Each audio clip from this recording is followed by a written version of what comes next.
down to Detroit basketball tonight. I think that series goes 100. Hello, everybody.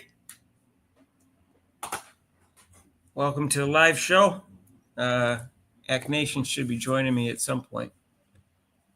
And got to go on vacation tomorrow, so I'm going to do a short show today.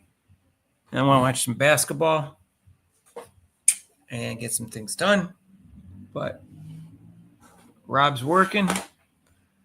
So tell me who's out there and what you want to talk about. If you want, you can call into the show. Nobody ever seems to want to call in. That one week we had that one woman that called in. I remember. She, when we first started, and she talked about Caitlin Clark getting a hard time. She was from down south. If you guys remember that. I don't know. All right. So, Vadim, you're usually here early. Where are you? I'll give you the number to the live. If you want to dial in, if you want to call in, I'll put that in that number. So, let's see. It's 205. Oh, I'm sorry.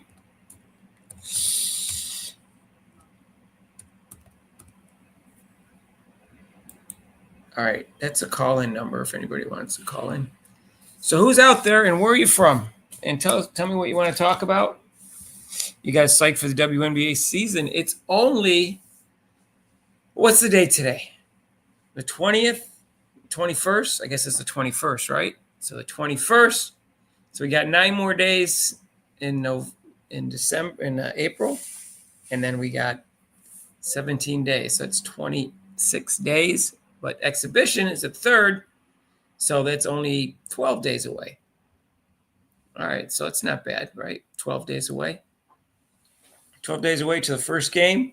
And I'm going to reserve judgment on how many games they're going to win. Right now I'm taking 33 to 35 wins.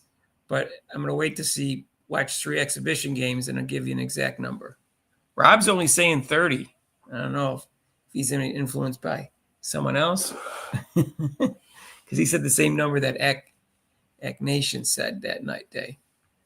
So I think you guys are underestimating Caitlin Clark and Stephanie White as a coach. She's got a great team put together, and I think they're going to go crazy as long as they're healthy. They do have 2 starters that are like 33 and 37, so we'll see what happens. Tell me what topics you want to talk about today, and I will do it for you.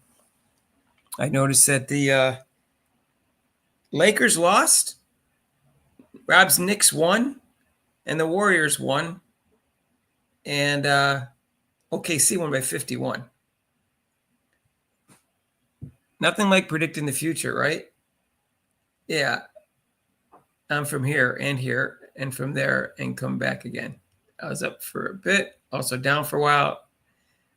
It sounds like Sam I Am. That sounds like Yertle the Turtle and Dr. Zeus. That's what it sounds like.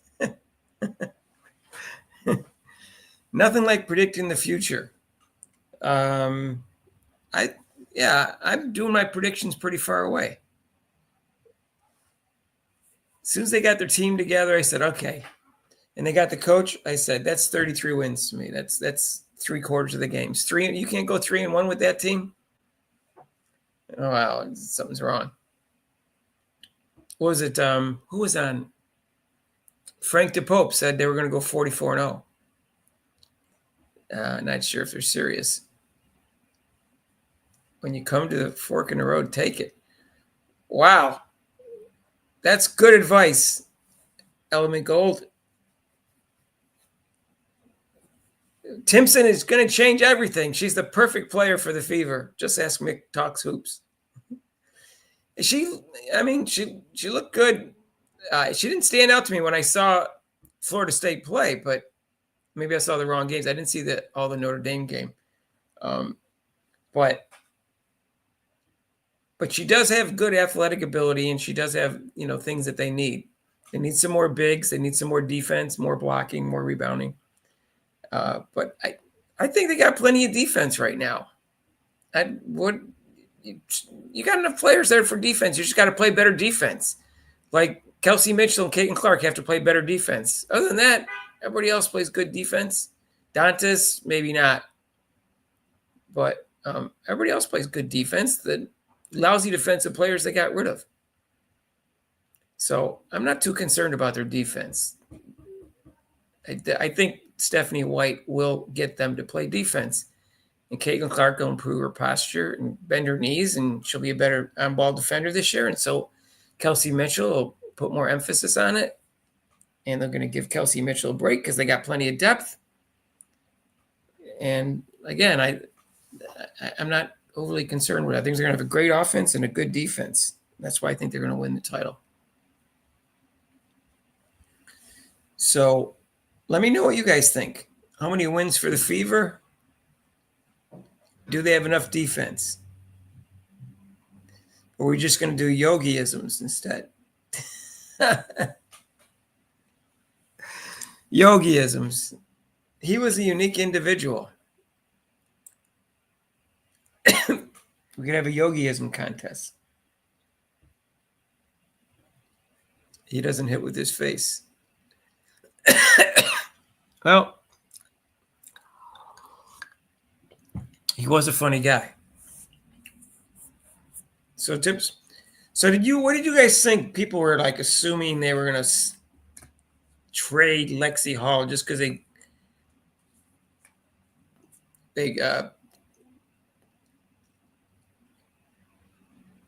drafted Bree Hall. Now, I don't know how good Bree Hall is going to be, but the South Carolina fans must have been in the comment section because they kept telling me, people kept telling me, Bree Hall is better than Lexi Hall. I go, she hasn't even played in the WNBA yet. How do you know that? Lexi Hall has already established herself as being able to play in the WNBA. Bree Hall didn't stand out a lot at South Carolina. Their on-ball defense is real good, but she's, she can hit the three a little bit, but she didn't stand out to me when I watched South Carolina teams, and she can't create her own shot offensively. She's not much of an offensive player other than being able to hit an open three. So I don't know where that started, Lexi Hall going anywhere. Look, you got rid of some people Caitlin Clark already like Katie Lou Samuelson. She was actually Grace Berger. You already got rid of some of her friends. Don't get rid of all of them. Lexi Hall adds something to the team. I like her energy off the bench.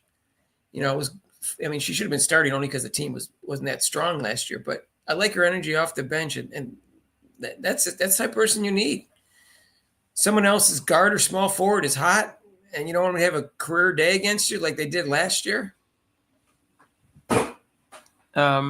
So I don't see it. People are just crazy, I think. That's my opinion. I don't see. I can show you like I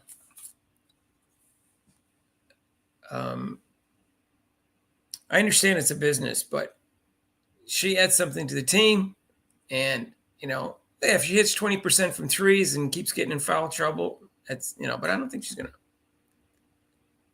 Yeah, Chaos was terrible. But maybe she'll have a bounce back this year. New environment. Who knows? She has some talent, but she's not fast enough.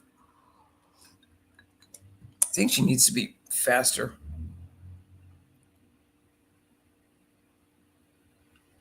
How do you agree on those big trades? I agree. She's not going anywhere. Like, let me give you examples. Last year, ESPN. Let me just see. I should have found these ahead of time. I didn't know I was going to talk about this to this degree, but it drove Rybe and I crazy. Let's see. Jewel Lloyd was on Seattle last year, right? All right. So Jewel Lloyd shot like crap last year. Not against the Fever first game. Where's the first or second game? I don't know which one. Let me look this up. Because there were times, let's see. There were times they could have used a person like that. Because Lexi Hall is versatile. She can cover any guard or small forward. Who wouldn't want a player like that can Covered 3 different positions. So let's see. When they played Seattle. All right, let me just see. Let me just see something here. If I can remember this.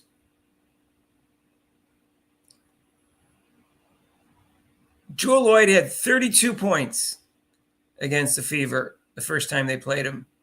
12 for 24, 2 for 5 and 3s. She didn't shoot well all year.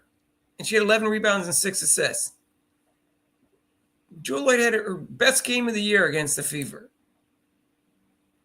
And that's on Caitlin Clark, Kelsey Mitchell, and what's her name? Who's I'm not sure who was. I'd have to watch the game again. It was Gardner, but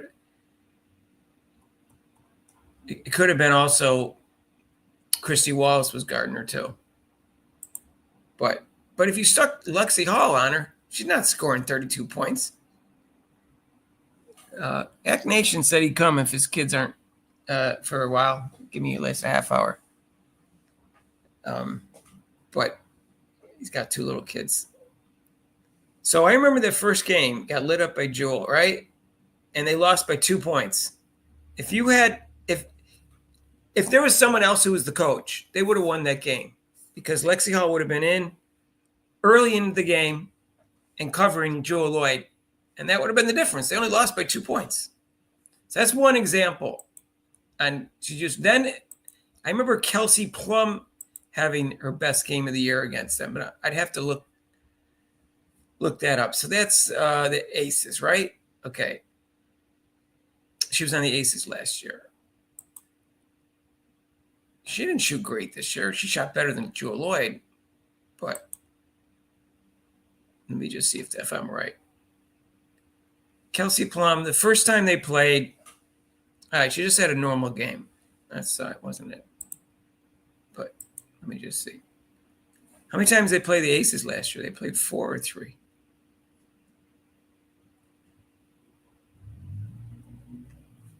All right. Second time they played. No, that's not it. I know it was Kelsey Plum, I remember. And they lost both times to the Aces later on in the year.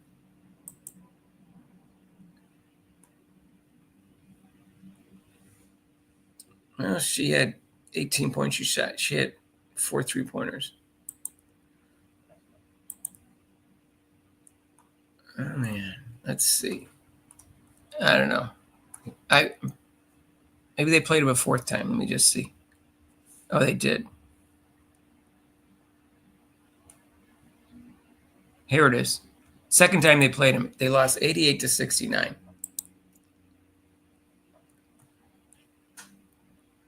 Kelsey Plum scored 34 points against the Fever. Season high, 6 for 11 from threes, 11 for 20 from the field. 34 points. Best game of the year. Guess what? Could have stuck a good defender on her, but we had the worst coach in the world.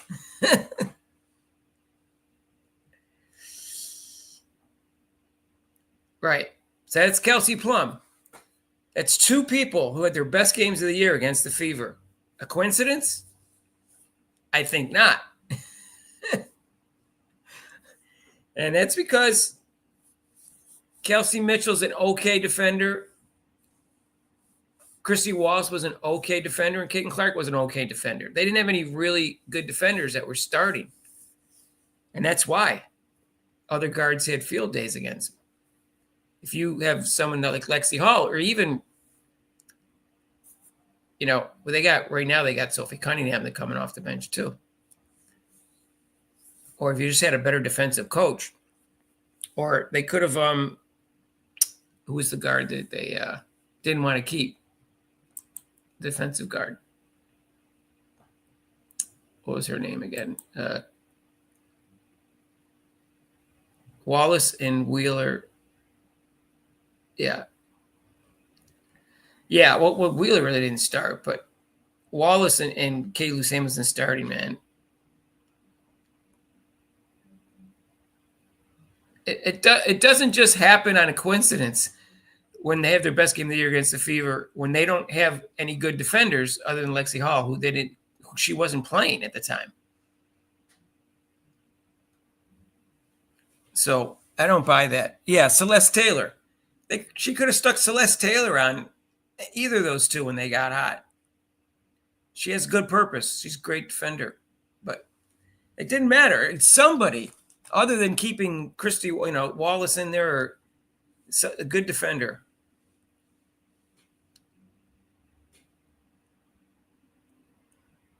Yeah. And then Enrique, she scored a lot of points. Again, one game, Christy Wallace wasn't on her, though. Mitchell was on her at that time. No, Kelsey. Yeah, Kelsey Mitchell was on her. Then there was another guard who had a big game against us. They cut Taylor the day before they flew to Seattle. Did they really? Why was Saxon on the team the whole year? Please someone tell me that. Hi, Rebecca. Tell me why Saxon was on the team against. I look, Celeste Taylor wouldn't have made a big difference, but she could have made a difference on a couple close games when they needed a defensive stopper. Saxon didn't make any difference whatsoever. There was no way Saxon was going to contribute to that team. There was nothing Saxon could do that someone else couldn't do on the team. So it was like mind-boggling to me. They kept Saxon instead of Celeste. That was like just like Lynn Dunn was an airhead, just like Christy Sides. I don't know. Am I allowed to call women airheads? I'm sorry, because men are airheads too. They just don't always get called that.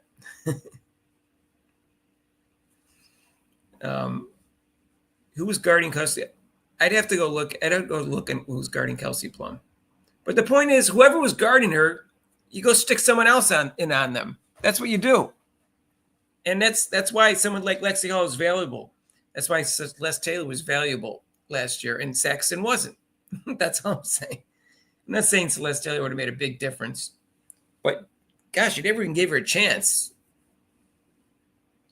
No, Saxon got.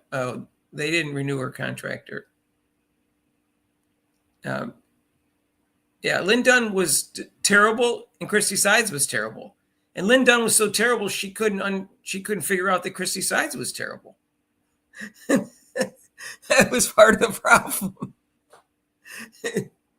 She couldn't see how bad her coach was, really, because she had the same dinosaur type mentality, like 50 touches in the paint to Boston. Even when Boston was being covered by a really good defender or a taller defender, which she had trouble with. Boston only had good games against weaker defenders and smaller defenders. So that strategy was only going to work against the weaker teams and against the front lines that were smaller and not as good defensively. It really isn't. And I'm flabbergasted about how bad Christy Sides was as a coach. There was like, I don't understand. It's just like there was nothing. Tell me one thing she did well. People said, she had some good chemistry with the team. I think the team formed their own good chemistry despite Christy Sides. After Caitlin Clark won the team over by being nice to everybody and passing it to everybody, I think they formed their own chemistry without Christy Sides because they weren't even listening to Christy Sides. They ran Caitlin Clark's offense. So the coach was barely a coach after the Olympic break. So Grace Berger never had a shot last year, and I think she has a camp contract with somebody, so she has to make the team. I think Celeste Taylor has a camp contract with someone too. You'd have to look it up. Someone want to look that up for me? I think they both are on camp contracts, which means they have to make the team. If they do, they'll be in the league. I'll be interested to see what kind of career they have, because they were never given a shot here. She got a little playing time. I think Grace Berger got a little playing time in 2023 before I started following, because they didn't have 3-point guards. But yeah, it was bizarre. It's like when Caitlin Clark got drafted, I knew nothing about the WNBA practically. I knew nothing about the Indiana Fever. I had no idea they had the worst coach in the league. The only one that's you could call worse is Teresa Weatherspoon. That's not for X's and O's, but for other reasons. But they had the worst X's and O's coach in the league. I didn't know that when I got the thing. I could have coached them better, and I've never coached basketball, and I played 1 year on an 8th grade church basketball team. Who consistently stopped Larry Bird or Magic Johnson or Michael Jordan? Well, no one consistently stopped him, but you can slow him down. Yeah. Player development was non-existent. Right. It was non-existent. You can never stop a truly great offensive player. All you can do is slow him down. But a great defender can do that. Some days Joe Dumars slowed down Michael Jordan, and some days he didn't. That's all there is to it. But an average defender wasn't going to slow Michael Jordan down, obviously, but a good defender could. So, sorry. Yeah. And there was other good defenders, too. I think who else did a good job on Jordan? Actually, Gerald Wilkins did a pretty good job on Jordan, and so did Gary Payton. But Gary Payton was a first-team all-defense, So, but that all they did was slow him down. Offense wins championships. Okay, we got a new theory here. How many people agree with that? The defense wins championship is overrated, but there's a little to it. Yeah, so the three that I remember, Drexler didn't do bad. I know it looks bad because he got that 6 pointers in the first game, but I thought Peyton, Gerald Wilkins, and Joe Dumars did the best against Jordan that I can remember. But, you have to be an excellent defender to do something against that kind of player who has a million moves. But I was so confused and so frustrated last year. Excuse me. That's why I'm really looking forward to this year, because it's going to be like night and day. We were watching games last year. We were doing live streams, and people by halftime, said, "I need a drink. I can't watch anymore."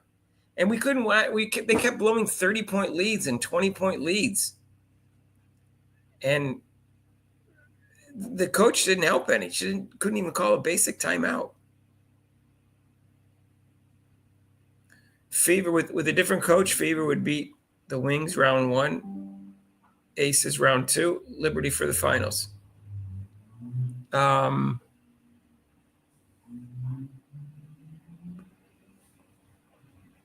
I don't know, but they would have won 5 more games last year probably.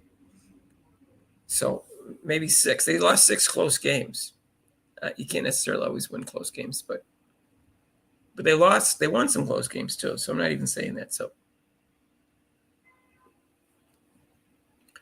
hey Mark, what's up? Yeah, I still haven't learned to spell my name yet. My mother doesn't want me to change the spelling of my name. She's still alive, so I got to keep it. My middle name is Damien. It's Damian. The Devil's Damien. So I'm pretty good there. I got the right spelling.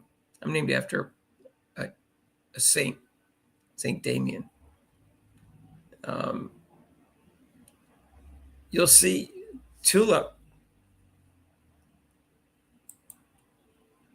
I feel we will see a repeat of the 2024 final, as Lynx and Liberty have elite backcourt defense while Fever have the worst in the league. I think the Fever are going to win. So, and I don't know if the Fever have the worst. They didn't have good backcourt defense last year, but that's going to change with Christy Sides. That doesn't mean that Kelsey Mitchell and Caitlin Clark are going to be great defenders this year, but they're going to be vastly improved, I bet you. And if they're not, guess what? They might lose some minutes. Even Clark, but probably Mitchell more likely. But Mitchell can play great defense. I mean, they both are physically talented enough to play great defense. That's very frustrating. So we'll see. So I do not think that's what's going to happen. That's not enough of a factor. Tulip and Marcus think alike.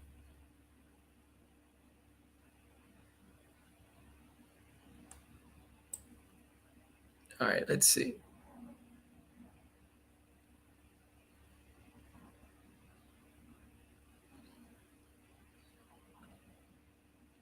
Paige is a good defender, Ken. I'm not saying she can stop Caitlin Clark. I'm just saying she's a good defender. If I told my 5 players to never let that guy score, I'm positive we could do it for the most part. We could easily make his life hell. We want to win, so we wouldn't do that.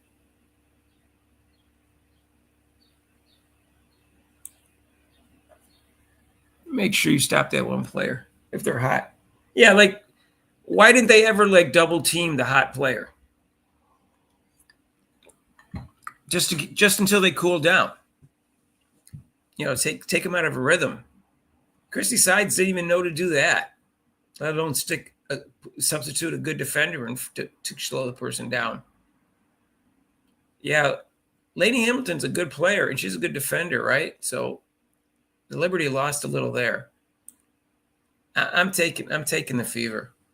You guys can take the Liberty. You can take the Aces. You can take the Lynx. I'm taking the Fever. Until I see something, you know, halfway through the season they look like a disaster, then I'll change my mind. But right now, I'm taking.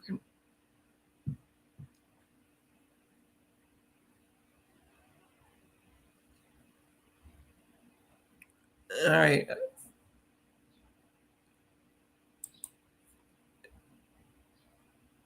Yeah, I don't agree, Joseph. Sorry. I think you can slow a high player down. That doesn't mean you can.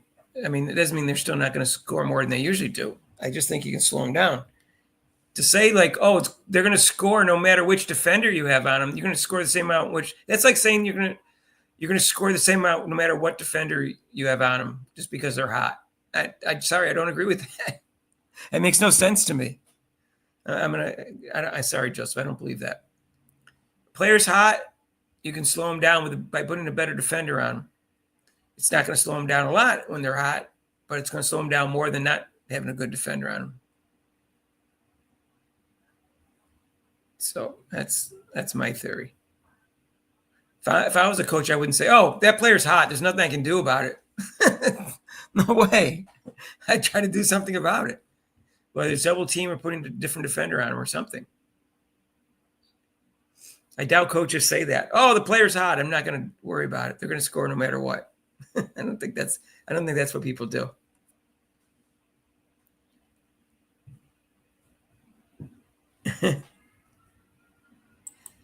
All right. Well, what can I say, Joseph?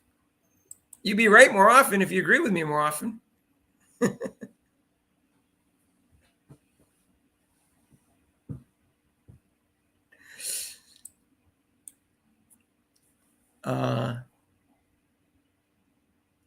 Dewana Bonner has aged brilliantly. Yeah, she doesn't run around. I mean, I think it helps that she has a slender body and she's not carrying weight around and stuff like that. And so as you get older, a little bit, it's easier to be, you know, sprite when you're thin. Older, bigger players tend to age a little bit quicker, more wear and tear on their muscle, in my opinion. But Bonner, I'd have to see her play more. I only saw the games against her, so we'll see.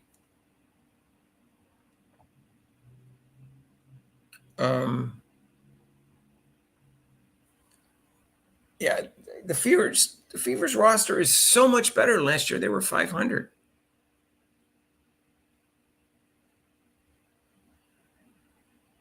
So yeah, I with that roster and that coach, I'm surprised they won 20 games. It shows you the greatness of Caitlin Clark.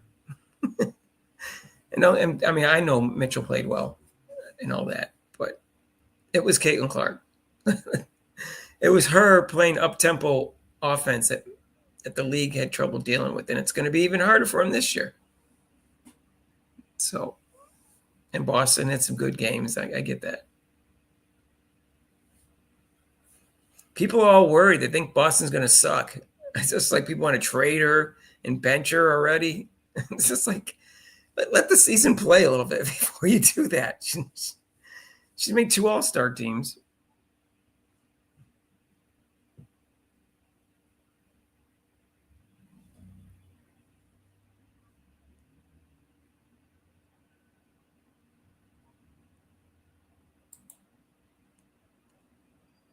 All right, we'll see how they play her.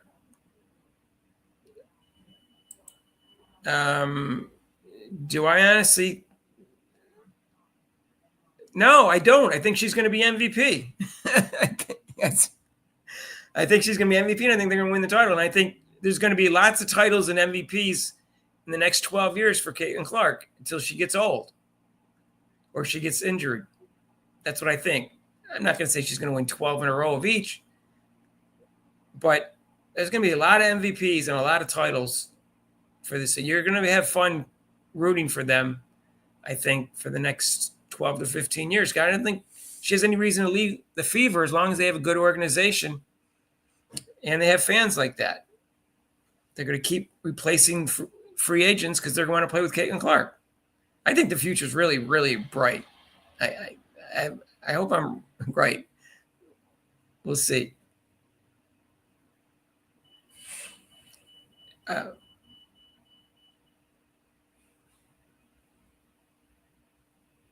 So we'll see. Mitchell and Boston were all starting level 2. Yeah, Lexi Hall was helped. No, and it wasn't all Caitlin, but I'm just saying it was her that made the major difference. She did it. They did it despite the coach. That was what's funny thing is they go, we're not going to listen to you. We're just going to run. It's like, the coach said, all right, whatever. As long as we win. I don't know if Boston was all-star level the whole year. She was inconsistent, but I think she's going to come and be in shape this year, and we'll be good. Boston will be good this year. She doesn't have to do as much as she did last year. She got a better front court around her. She got a better coach. She'll get plenty of rest. You got Dantas looks like she's in fantastic shape. She lost weight. She's playing well. So, yeah, they got a great – I can't wait to see what the rotation is going to be. I'm sure it's going to be different every night, but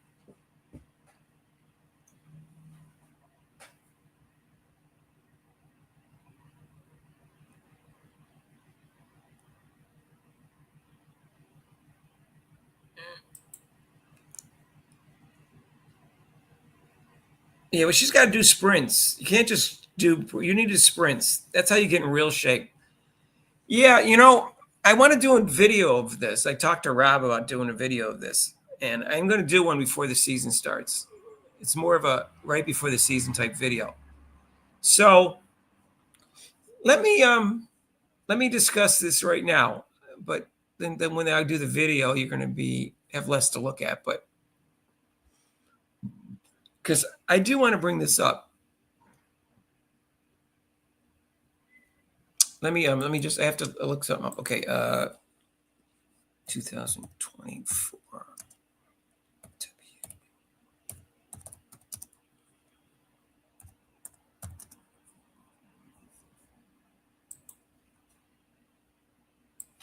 Let me see. So, okay. Let me pull this up for you guys, and I'll give you my analysis, and then you tell me whether you think that makes sense to you.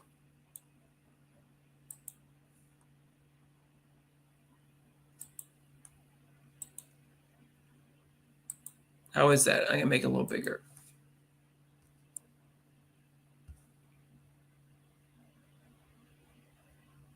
What's down here? Oh, that's the previous winners. I don't care about that. Okay. So, of the voters that voted,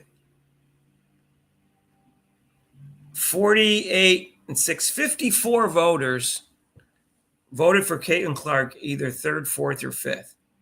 Okay, so that means there's 13 voters that didn't like her. So it's 13 out of 67 voters didn't like her.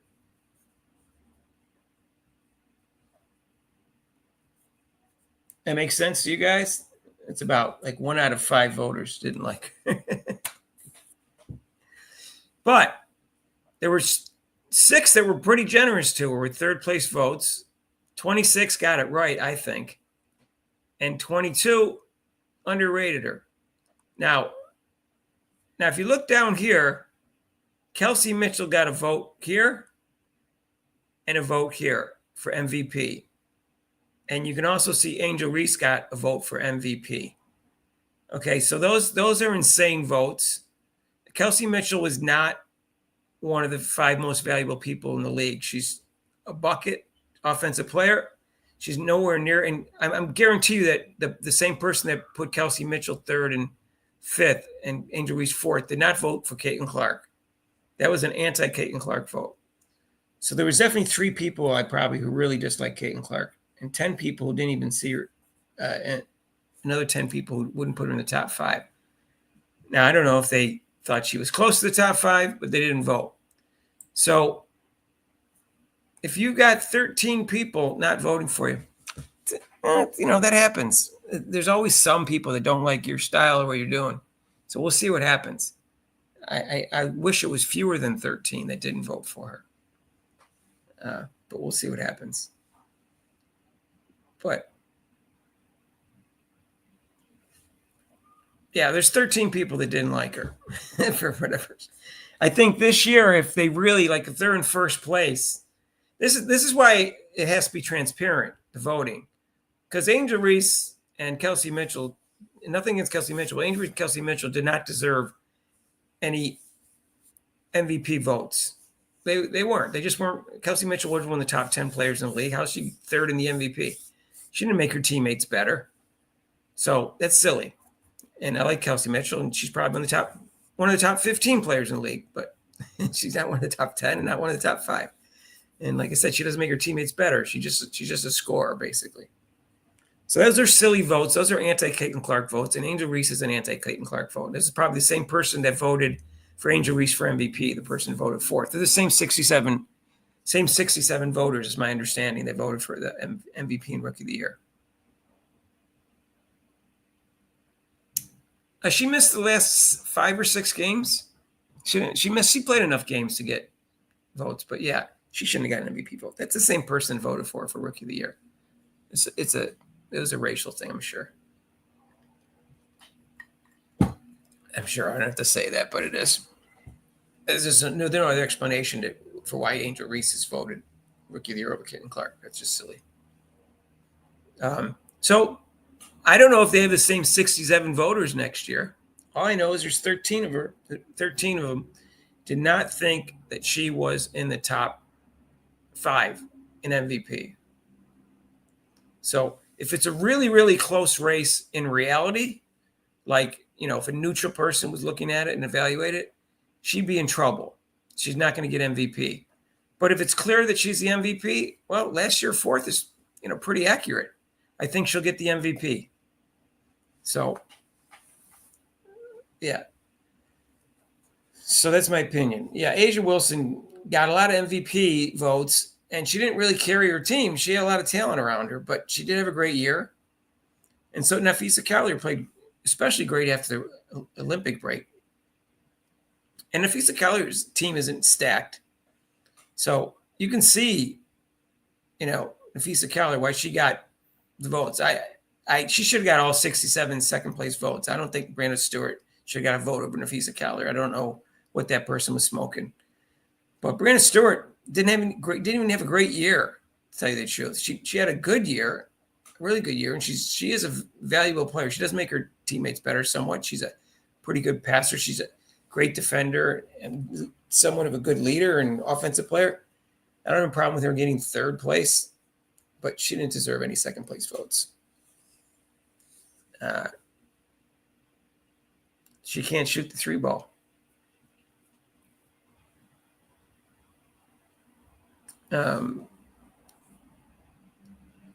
Yeah.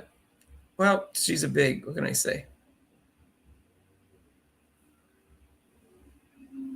Let's see. Let's see what we got here. Let me look at the things. All right.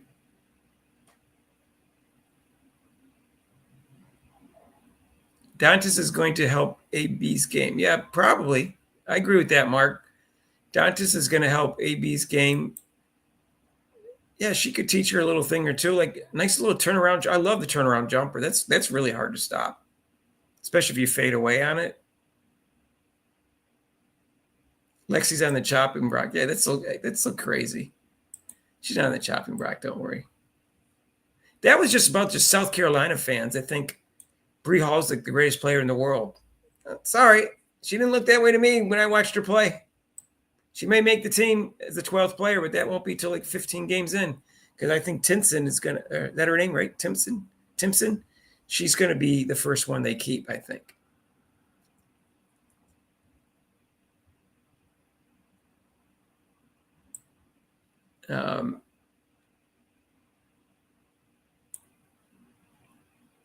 Well, he didn't mean it. He didn't mean it literally. She's on the chopping block. He just meant people were doing videos and traded away. I don't think he meant it literally.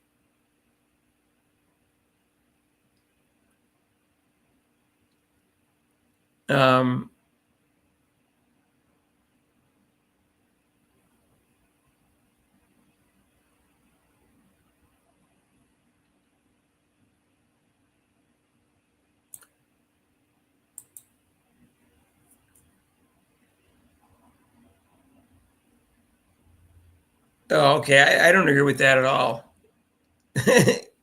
Will be for the next 5 years? That's not true at all. First of all, Caitlin Clark's defense will improve this year. And second of all, neither one of them really make their teammates that much better.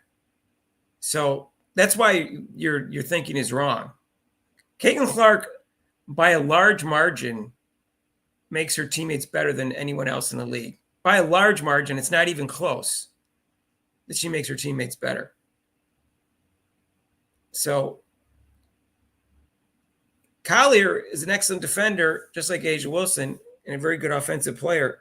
But neither one of them really make their teammates better in that sense. They're just good individual players. So that's what their shortcomings are. And that's one advantage of a great point guard. When you're talking about MVP, is they have more likely to make their teammates better. But to say they're comfortably better, no. I do think that when the season ended, Caitlin Clark was the fourth best player, which drives Bobby crazy, but that's okay. And then I think Brianna Stewart didn't look so good. And then she hurt her knee, looked even worse in the one-on-one contest. So I said, okay, tied for third is fair going into the season. But Caitlin Clark's going to be better than Brianna Stewart this year for sure. And I think she'll be better than Collier and A'ja Wilson by the end of the year. Not 5 years from now, like you think. Sorry, I disagree with that.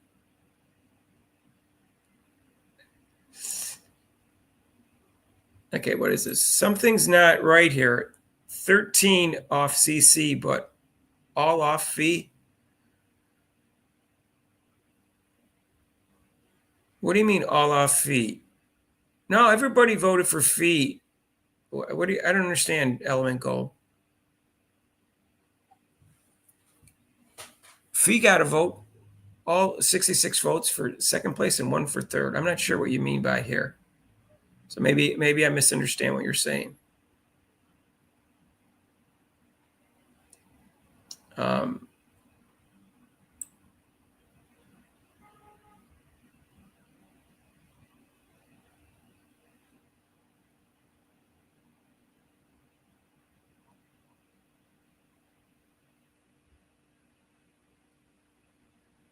Yeah, Caitlin Clark is the best offensive player in the league.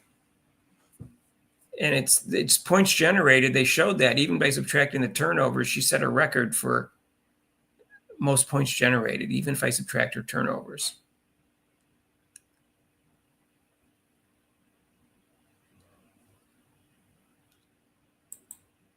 If Angel Reese vote was an anti-Caitlin Clark vote, then what was Aaliyah Boston MVP last year? Rebecca vote MVP or rookie year?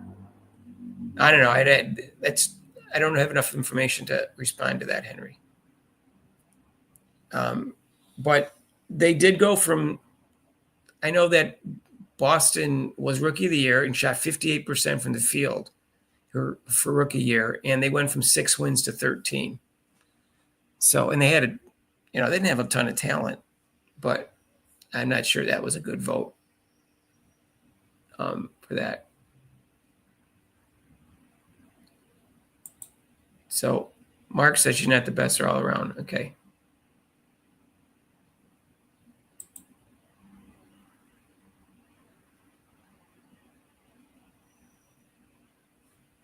Yeah, well, she's not. Tulip's not considering what Caitlin Clark does with her passing and running the offense in such a way that makes her teammates better.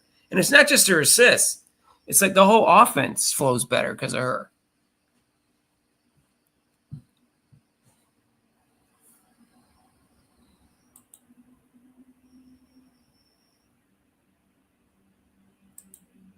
We'll see how Chelsea Gray plays this year.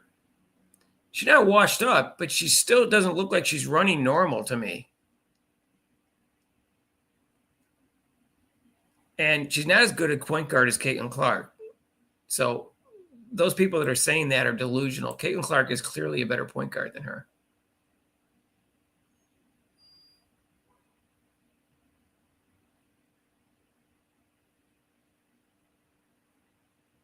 Yeah, if Asia Wilson and Nafisa Collier are so great, how come they don't get double teamed like Caitlin Clark does?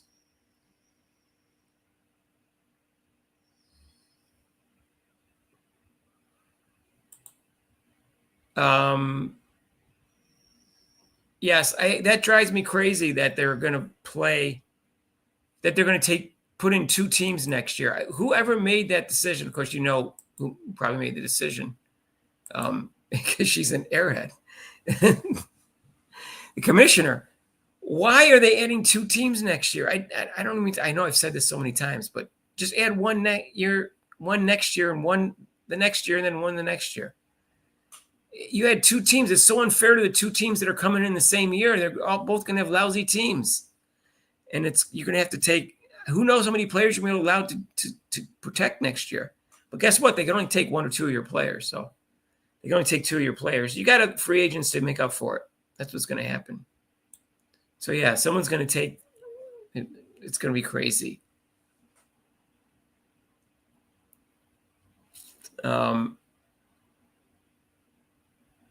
Yeah. Mick says that one player – what was her name? Emma Messon, whatever her name is. Whoever gets her is going to win the championship. I looked her up. She played 8 seasons in the WNBA. Never made all-pro first or second team. Made 2 All-Star games in 8 years. And this was in her prime, too. She's 31 now. And in most of her prime years, because she didn't play every year. And she won 1 championship, and she won the MVP that year. But that's it. She's just a good player. It's like Mick thinks anyone from Europe is better than they are. Yeah, they were all forced to vote for Asia Wilson.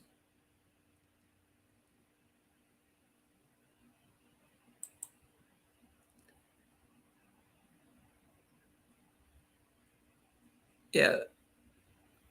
If these players are so much better than Caitlin Clark, how come Caitlin Clark gets double and triple teamed and blitzed all the time? I don't see I watch him play.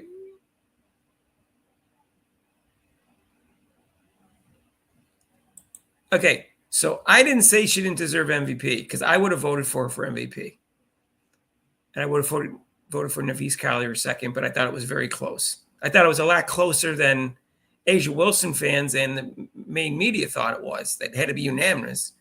But I think they're the 2 best players in the league. Some people think Caitlin Clark is already. I don't agree with them. But I think it's going to change this year. And you're going to see a different Caitlin Clark this year. She's going to round out her game. She's going to improve her defense.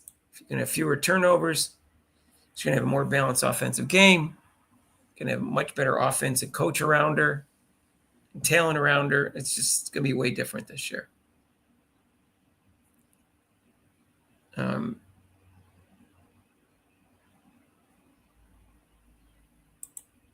Yeah, 13 people didn't have CC in the mix. Yeah, I don't understand how you didn't have Caitlin Clark in your top 5 in your voting. That's 13 people didn't do that. So that's not good. 13 people. What can I say? Let me just see. That's divided by 13 is about 5.15, right? Yeah. It's 1 out of 5. So who knows? What can I say? So if it's a really close vote next year, I think if it's semi-close, Caitlin will still win. But if it's a really close in reality, yeah, she's not getting the MVP. I think that voting, unless those 13 voters lost their vote. Certainly one voter, Angel Reese, should have lost their vote. So, yeah, because they were real consistent with Asia Wilson getting MVP, right? It wasn't like the voting was all over the place. And same thing with Nafisa Keller, 66 out of 67. So,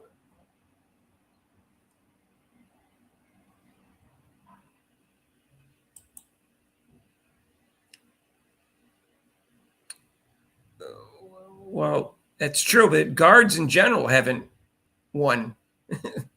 They just don't like guards in this league.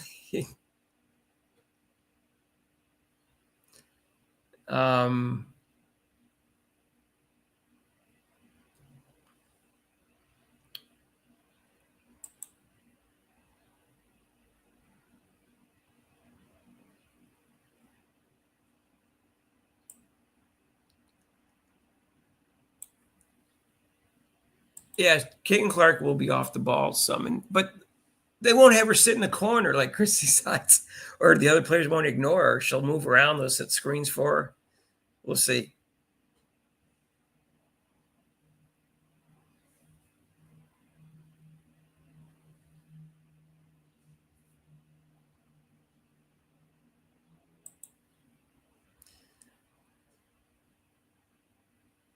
Then all 50 agree a different player, but that doesn't make sense.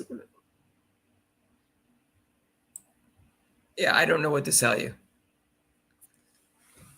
What do you want from me? A lot of women voted, probably. It's a women's league. There wasn't always going to be logic to it. Oh, that's bad. All right.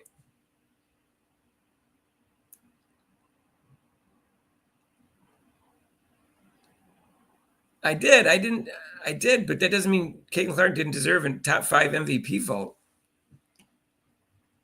Bobby, are you talking to me? This Marcus? They are. Asia and Nafisa Keller are better than Caitlin Clark right now. But I think Caitlin Clark is going to show a huge improvement this year. Look how much better she was after the Olympic break. She was like improving by the day.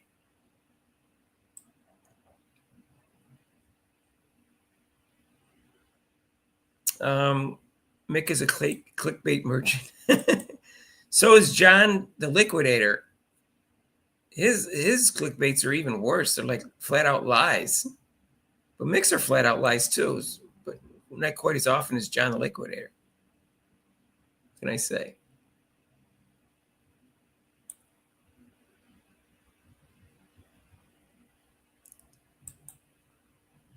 He banned me for making 8 different videos about how Paige shouldn't go number 1. And Miles should. Soft like a he was. I saw a video where he basically said Paige is just going to be a 3rd or 4th player on the team, just like another player. She's going to be better than that. He's crazy. Mick's crazy. Look at some of his takes are really good, but some of his basketball takes are just plain dumb. I'll be honest with you. I don't care if he coached basketball, if he played basketball. I don't care what his background is. Some of his takes are just dumb. Some of them are really good.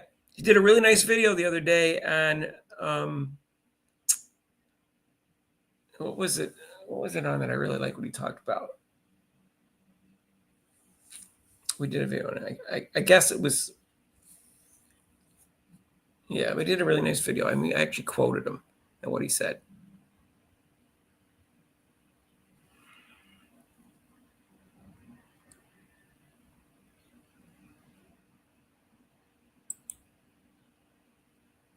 Yeah, what was the difference? The John Lickwater said something in a video that I saw that said Mick wasn't supportive enough of the Fever or Caitlin Clark or something, and I didn't understand that because Mick is supportive of the Fever and Caitlin Clark. So I don't agree with that.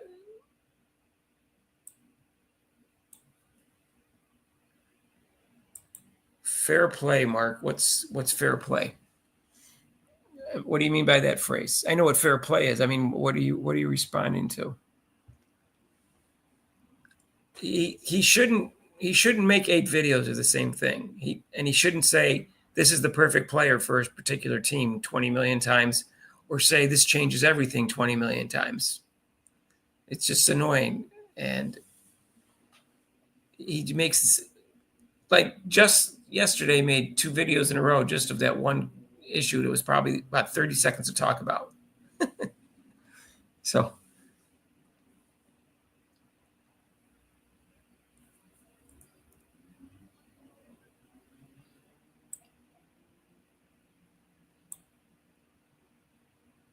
let's see.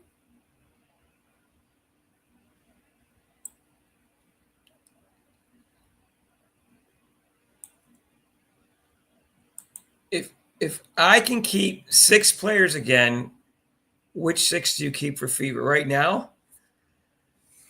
Wow, I guess Lexi Hall is gone because I would keep the 6 that people think are going to get the most playing time. The starting 5 and Sophie Cunningham. It seems obvious those are your 6. Those are your 6 best players. Anybody disagree with that? Now, maybe at the end of this year, I'll think someone else is the 6 best players. But right now, my guess is those are the 6 best players. I'm not saying that's going to happen for sure this year, just so they don't come back to me at the end of the season. I said going into the season, they look like the 6 best players. And I think Lexi Hall will probably come in as the 7th person off the bench. And if Dantas is playing as well as she was, she's going to get some playing time because Leah Boston won't play more than 30 minutes, right? She'll probably play 28 minutes, Boston, at the most.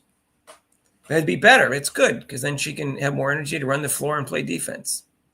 You don't need Boston to play 40 minutes or anything like that. You got plenty of other front court depth who are some better defenders than her. She's a pretty good defender. I think the only one that's going to play a ton of minutes, I don't think anyone's going to play a ton of minutes like last year. I think Caitlin's the only one that's going to play like up there near 34 minutes. I don't even think Kelsey Mitchell's going to play 34 minutes because they got enough depth there. But she'll play more than Boston.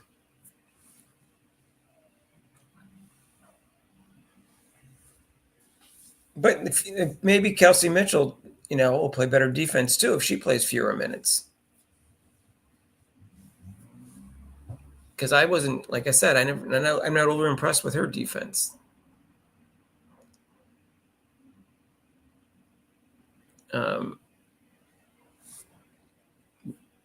I've seen her person get off a 3-point shot and she was too far away. And now her on-ball defense isn't as good as it should be. Being thrown out and C-Square did what they did in her rookie year, stacked against maybe other 5 or 10 years worth of play.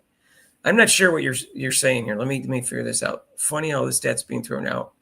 Here is C-Square did what she did in her rookie year, stacked against maybe others 5 or 10 years worth of play.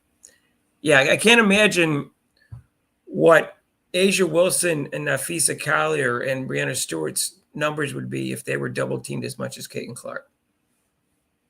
So, we'll see. We'll see what happens, but I think it won't be long. I think just a new coach is going to make Caitlin Clark the best player in the league. Besides the offseason. Because everything will be easier.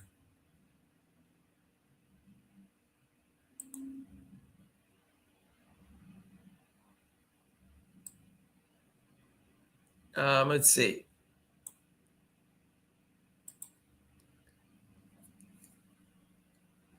Mick steals from her.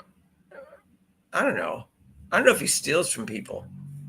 He gets his content from Ken Swift X, but so does a lot of other podcasters. So I admit that's where I get half of my ideas from. But he gets all of his from Ken Swift X. I try to come up with some original ideas. I try to, but some of the ones I come up with, Rob doesn't want to do. But so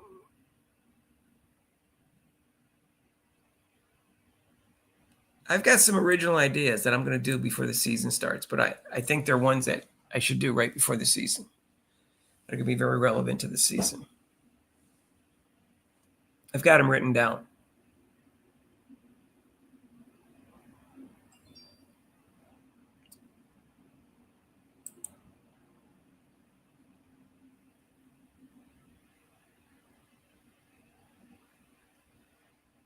That's true.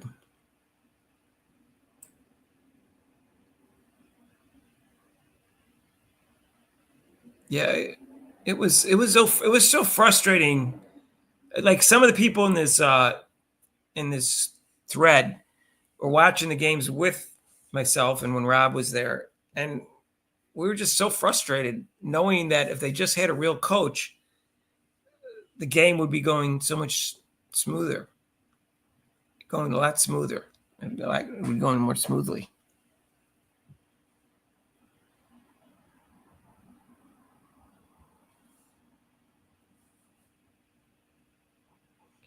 He's got a WNBA channel too. I heard him talking about that. I've never seen his WNBA channel. I think it started, Mick Talks Hoop, it started out as an NBA channel, and then he turned his NBA channel into a Caitlin Clark channel, and then he started an NBA channel, if I'm not mistaken.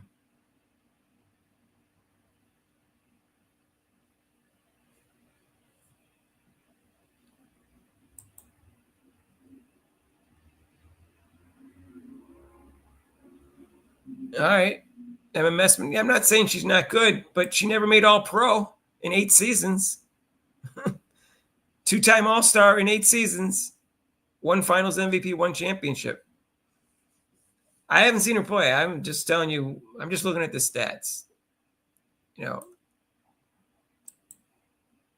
Bobby doesn't bet against Caitlin Clark. Well, I don't know. If you bet her to win your NCAA title, you would have lost those 2 games. I know what you're saying.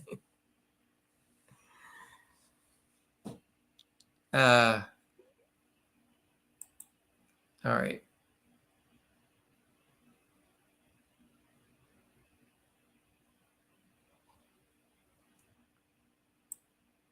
Let's see.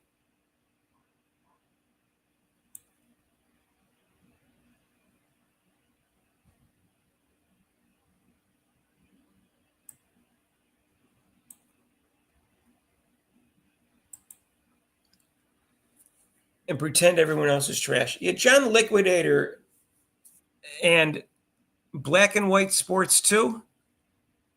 They like never criticize Caitlin Clark, never criticize the Fever. I mean, other than Coach Sides. I think they're too one-sided. Do you guys agree with me?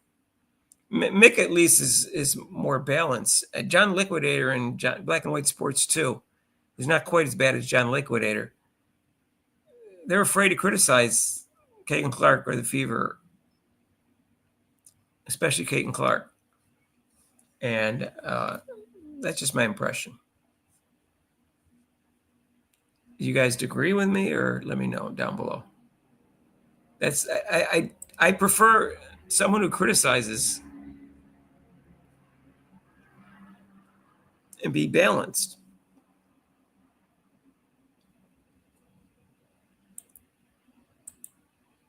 Yeah, Brandon Stewart was better than Caitlin Clark last year. That's true. She deserved a third place in the MVP voting. But she's got a bum knee.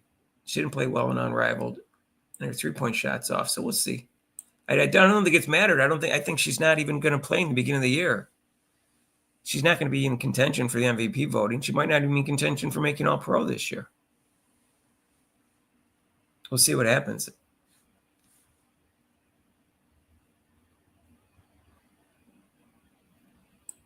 Lexi Hall better learn to make a layup.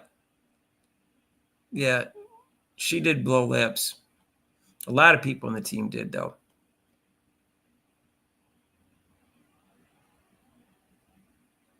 So I'm hoping we'll see less of that and will be less frustrating. My friend and my brother said, I tried to get him to watch Caitlin Clark, and they can only watch so much of it. They go, it's really hard to watch women's basketball when they're missing so many layups. That's what they said. It's so frustrating to watch them miss layups. Yeah, because when you watch a professional sport, you want to see a player do something you can't do. Well, I can make a layup. But I also defended them in the sense that if they called the game tighter and more fouls, they would miss fewer layups, because some of those missed layups are because they got fouled and the foul wasn't called. That's my personal opinion.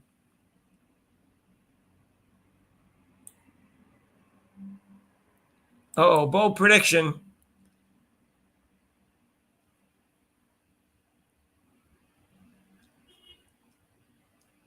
Yeah, Element Gold, that may be an astute observation. She may experiment at first, trying. That's the only way to figure out things, is to experiment. So I think she's going to do that. And then as long as it gets together by the end of the year, that's all that matters. Caitlin Clark had the best rookie season. She might have. She's certainly the top 3.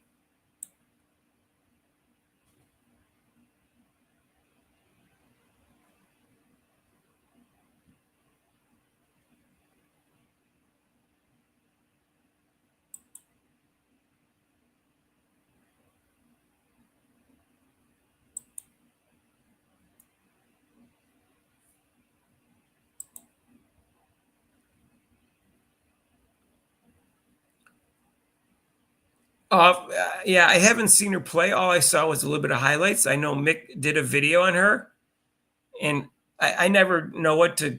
I take it with a grain of salt, whatever Mick says about European players, because he overrates every one of them. But I understand she's a talented young player, so I won't doubt that she's going to be a good player. I'm not doubting that Dominique Malunga is going to be a great player. I think she's going to be a great player. I've seen enough of her for me to think she's going to be a great player. Whether she'll win Rookie of the Year or not is another story, because I think it's going to take her a year to adjust the physicality of the league, and she's only 19, and Paige is 23. And so Paige will have that advantage in terms of experience, although Paige isn't that physical, but she's playing a different position. But I think in the long run, I think Dominique Malunga is going to be the better player, even though Paige will probably win Rookie of the Year. Well, hey, listen, if she wants to play for the Fever, come on down. We'll take her. How old is she? Is she 18? Is that how old she is?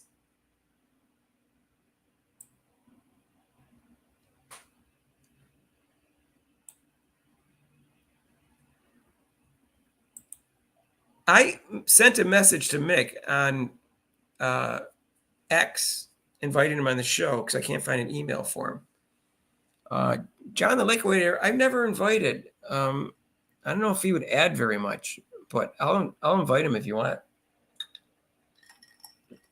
I invite a bunch of other people that either they didn't get their email, because some people have business emails just to have one for the channel and they never check it. And people didn't respond. So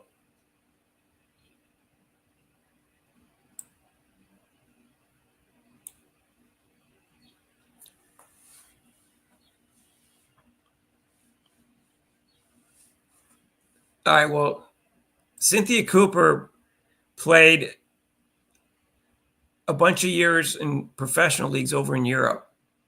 Like, right out of college. I think that's all she did was go over to Europe and play in the professional leagues every year for like 12 years or 10 years or so. So she wasn't a rookie.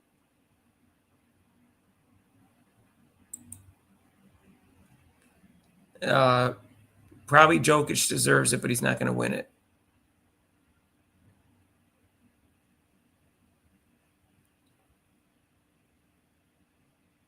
When I watch them both play, he seems to determine whether his team's going to win or not more than SGA. But I didn't watch a lot of regular season. So, but Jokic just seems to carry a team like I haven't seen in a while. But SGA had a great year and their team won like crazy, so he's going to win because that's how the MVP voters, because they have no imagination.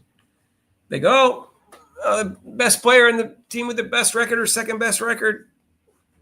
That way they can justify their vote instead of taking the brain out and going, okay, let me see if I can figure out which guy means more to their team and which team would lose more in the win column if they took that guy off. Because that's what you have to do. And it's just abstract. It's not an easy thing to do, and there's no exact answer, but it takes more work doing that way. You really got to think about it harder. That's my personal opinion on the MVP voting. They count best record too much.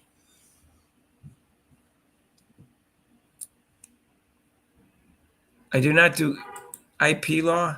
IP law. I do not do that.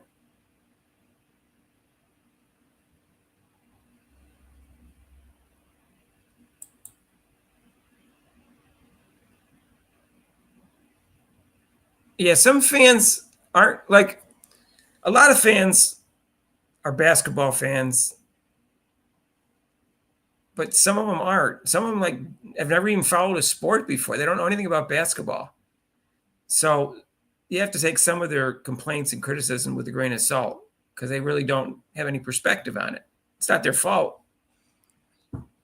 But some of the things I've heard them say, they don't know. They had some of them are like 15 years old. I'm not saying you don't know. Can't know a lot when you're 25 or 30 about sports. I'm not saying that. I'm saying some of these people aren't even sports fans. They just became Caitlin Clark fans.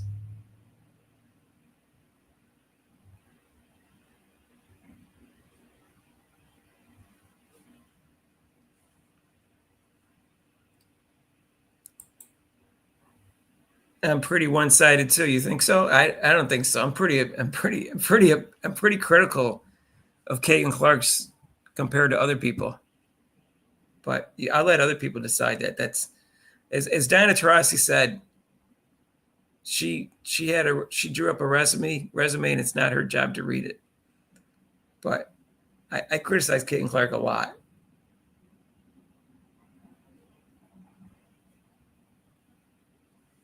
Some people think I criticize her too much, but I don't think so. I think I'm fair. Rob criticizes Caitlin Clark about the same amount as I do. So we have pretty much the same perspective on that.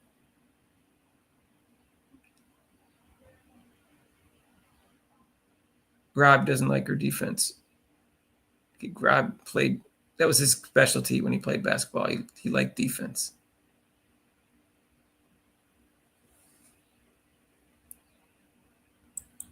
Yeah, I think hopefully Lexi has her confidence back.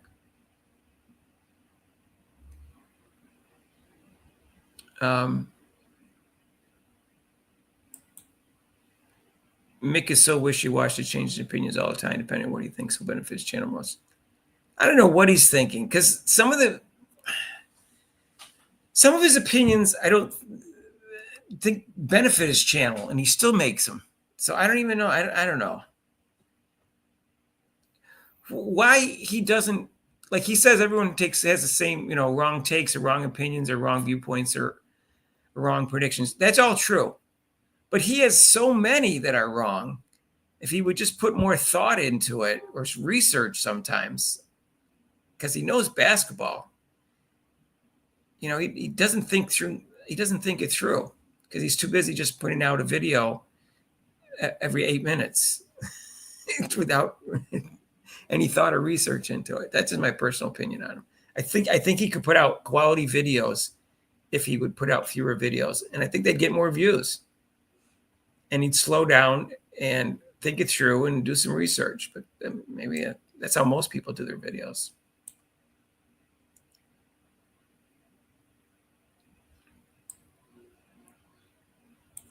Because he's no dummy.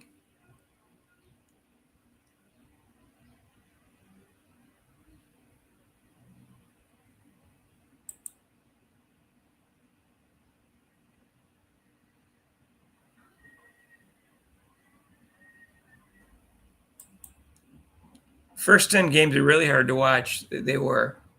It's kind of weird because they won 13 games the year before. They didn't win 0. So it was really tough to watch them start out. They start out 1-8. Started out like 1-8. So I didn't think they'd start out 1-8. I know they gave them a tough schedule at first, but they added Caitlin Clark to a team that won 13 games and lost 27. So, it's not like they won 4 games the year before. So, but, when you got a lousy coach and you can't figure out how to overcome the double teaming and triple teaming of your star player, you're going to struggle. That's probably what happened.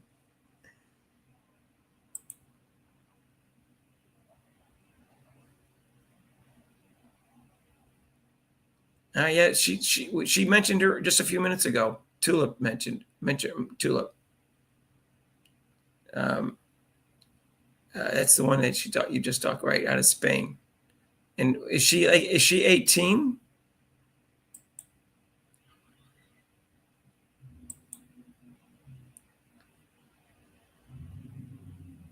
She covers the most college of YouTubers. She wasn't supportive of Caitlin Clark being on the Olympic team. Quinta, is that Quinta, whatever her name is? So I don't know, she got off on a wrong foot with me because that was the first time I watched one of her videos, and she wasn't supportive of Caitlin Clark being on the Olympic team.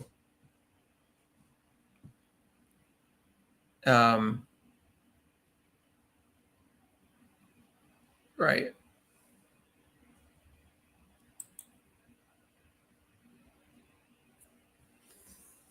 I don't know about a much better player. She'll be a better player than Breanna Stewart and a more valuable. She'll be both. And I think she'll be better and more valuable than Asia Wilson and Nafisa Collier. But I have to say, Nafisa Collier looks like she's on the rise. And, you don't know how good she's going to be this year. She can go one more level up. It's going to be, it's going to be tough. I like her defense. It's pesky. But she doesn't make her teammates better like Caitlin Clark does. So, yeah, Stephanie White knew what she was going to do with Caitlin Clark years ago if she ever got the chance to coach her. I agree with that, Robert. She's like drooling to coach Caitlin Clark.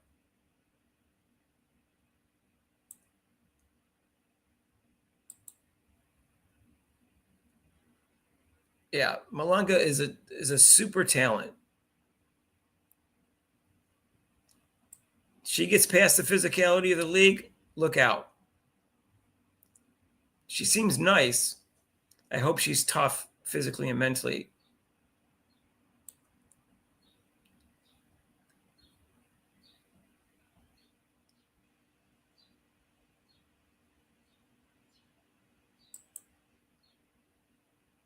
I like Adrian Ross.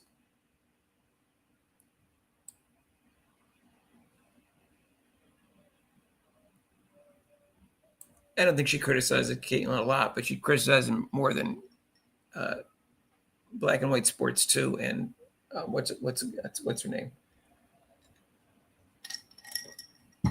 John the Liquidator. Ben Daniels' podcast doesn't criticize Caitlin Clark a lot, but I like his videos because he's funny. He seems like a smart guy. So does Chicks Dig Scars podcast. Those guys, they must know each other because they're both Philly, but I think they're both smart guys and they put out good videos. I think Chicks Dig Scars podcast actually coached basketball before. So I don't know his total background, but he mentioned that. So yeah, she's 18, that player you're talking about.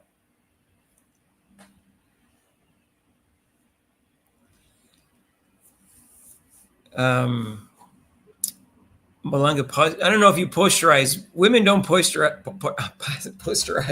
very well because they don't. It's not the same thing. They're just dunking. They're not really dunking and being 6 inches over the rim to a foot over the rim sometimes.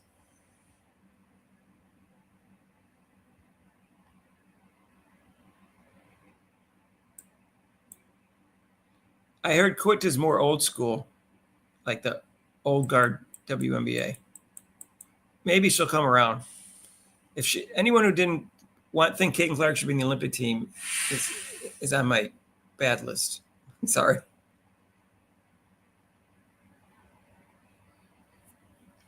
Awa Pham is bigger and more offensively talented. All right. I just saw some highlights of her, just a little bit of highlights on that video that Mick did. And that's all I saw. I'm sure she's going to be great. If she can pass and she's a big and she has got an all-around game, I'm sure she'll be great.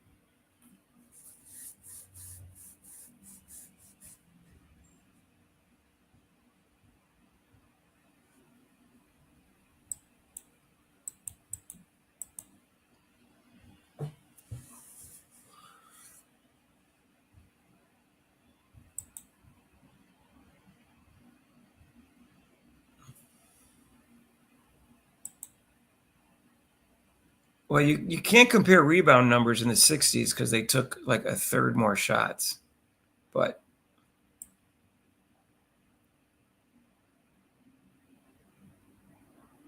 in some years they were averaging, I mean, right now they're averaging more points again, but other years they were averaging fewer points. When Jordan played, they were averaging fewer points than they were when Chamberlain entered the league in the 60s.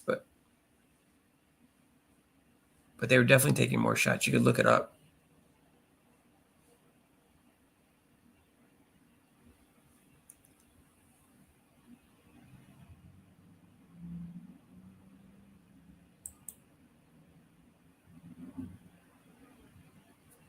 If you're arguing that Caitlin is the best college player ever, that's a different argument. Well, I would make that argument. I thought it was Cheryl Miller until Caitlin Clark's senior year.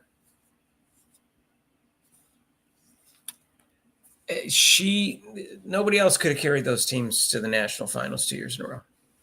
Not even Cheryl Miller. And Caitlin Clark could have won national championships with the teams that Cheryl Miller played with, the McGee twins and Cynthia Cooper coming off the bench. Caitlin would have won. She would have won two. She would have won national championships those 2 years.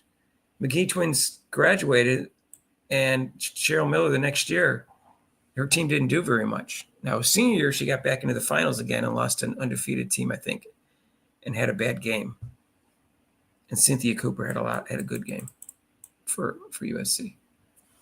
That's Cheryl Miller's background. But she was like years ahead of her time, though. So I have to give her that.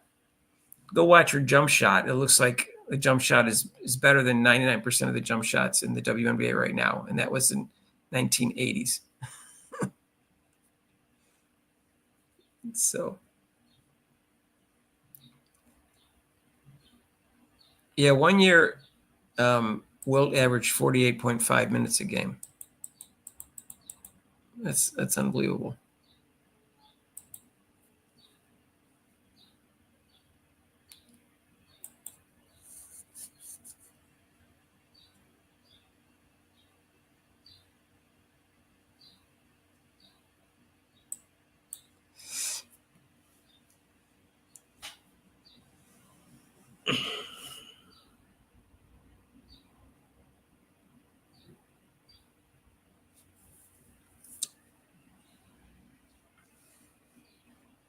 So we all know Angel Reese is a generational talent because L. Duncan told us that.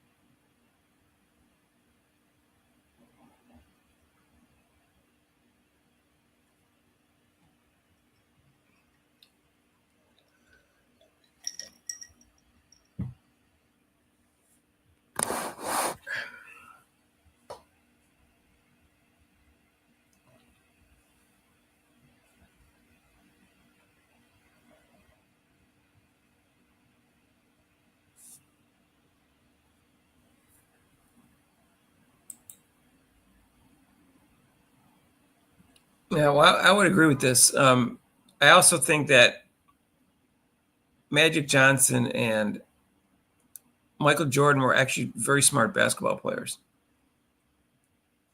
It wasn't Michael just his athletic ability. But I think Larry Bird did show his brains when he played.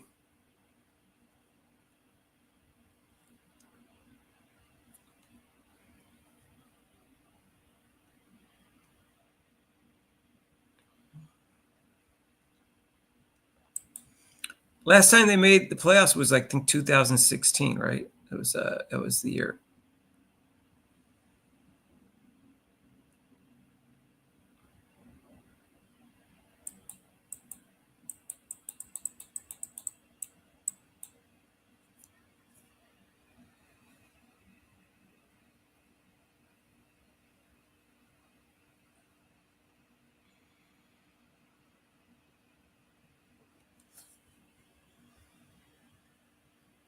She has a small bias. Does she like Angel Reese? I don't listen to her. After I found out she was biased against Caitlin Clark, and she seems to be knowledgeable, but she seemed to have like a boring presentation to me. So that's my personal opinion. She seems nice enough.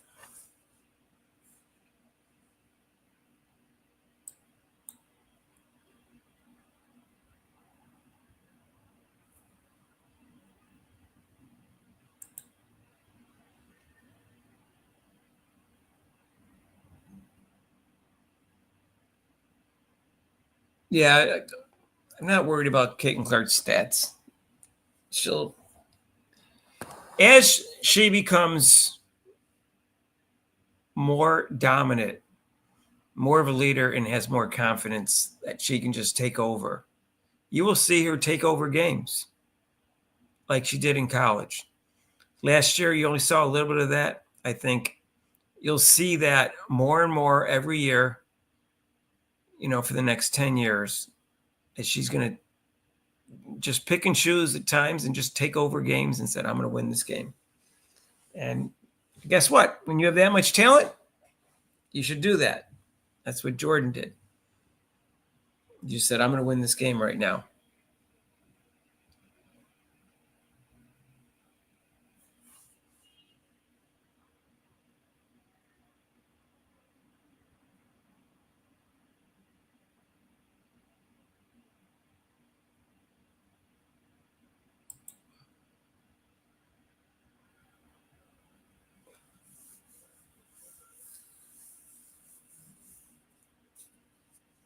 Supreme confidence in the young. Supreme confidence, another word for being a little cocky.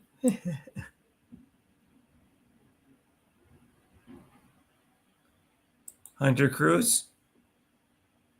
Yeah, he seemed knowledgeable, but like those, I'm not criticizing him because I think doing the mock drafts are almost impossible to get right.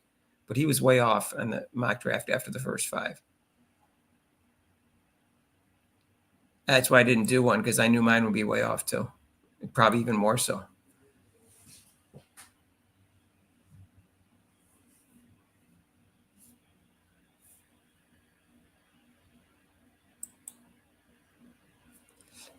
I want to say that there was no Caitlin before Caitlin. Really, the only Caitlin before Caitlin was Cheryl Miller when she was, like I said, 50 years ahead of her time. There was no one that stood out like that. Just think about it. Diana Taurasi doesn't stand out like that. Even if she is the best player of all time, which I don't think she is, with one MVP and an okay defense, she was nowhere near clearly better than other people, and neither was anyone else that you want to say is the GOAT, whether it's Lisa Leslie or anybody else.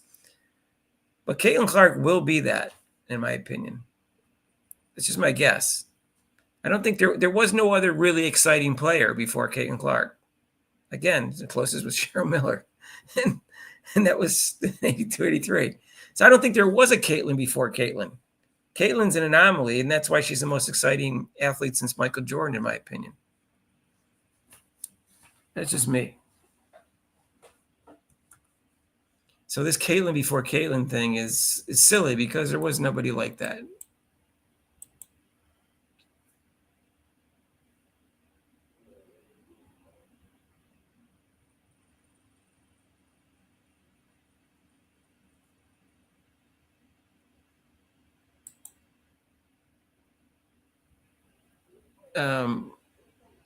He doesn't. I only listened to his draft thing. I've never listened to him before that, so I don't know if he's funny or not.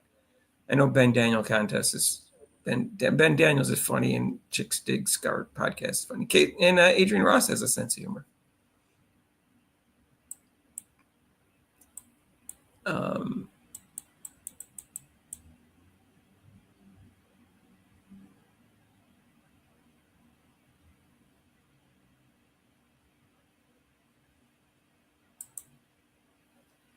She's a homer to the sky. Oh, forget that. I don't like homers. Yeah, I was surprised Michael Wilbon, who had been a Caitlin Clark fan, her college career, and then when the Olympic thing came around, like he's in Chicago and Angel Reese was there, he didn't support Caitlin Clark being on the Olympic team, and I was disappointed in him. I really was. I was really disappointed in Michael Wilbon.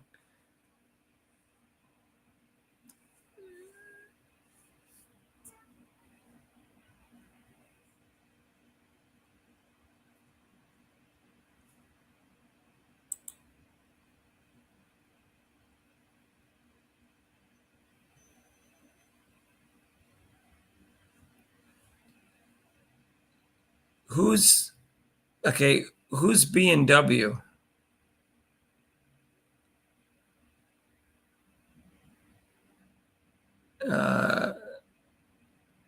B&W and Company. Is that Black and White Sports? Okay. Black and White Sports and Company. He didn't else.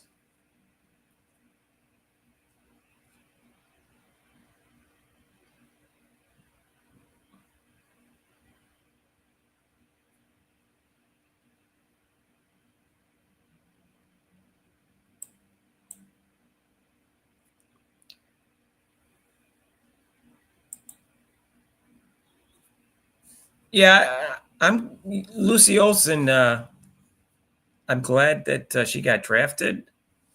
I thought she was close to being an All-American this year, but she didn't get voted in.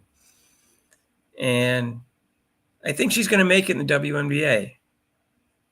And I think if she was on the Fever, they wouldn't have a spot for her, at least, like, for the first 15 games, at least. Maybe she would have been the 12th person after they. But I think that Turner's on unprotected contract, but she's going to be on the team.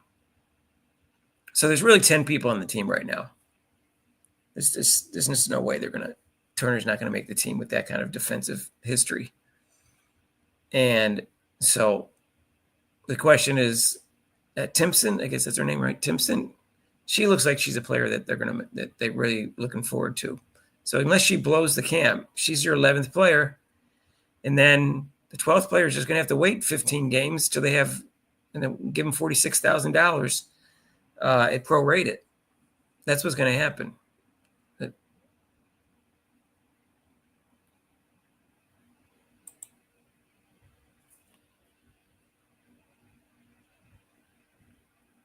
All right, I'll give her credit for that.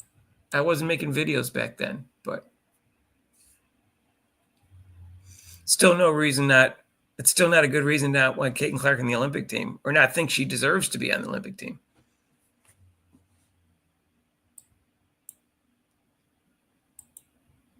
And I don't like Angel Reese. So if you like Angel Reese, then you're not seeing her personality deficiencies as a human being. Sorry. I remember Kennedy Carter just came up today in the video. And I remember Angel Reese cheering for a cheap shot. What kind of human being does that? I remember what she did at the end of the championship game. I remember she's always playing victim. I remember she's a total narcissist. I don't see why you would like Angel Reese. That's my personal opinion. I don't find her likable at all.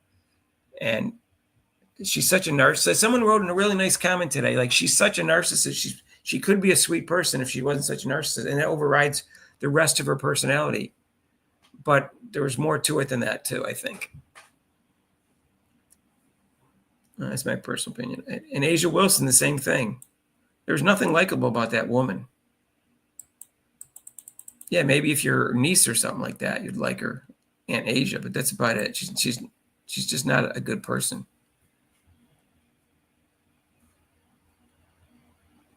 I've never seen any college video of Angel Reese. I can't figure out how she would have gotten worse over the years. Well, I don't know if she got worse. She just hasn't gotten any better. Go watch the championship game after the end of the championship game against Iowa. She hasn't matured in 2 years. So, but I keep using what's Kyrie Irving's an example. I thought he was immature until like 2 years ago. And he was like 31 2 years ago. He didn't care about the team, just cared about himself.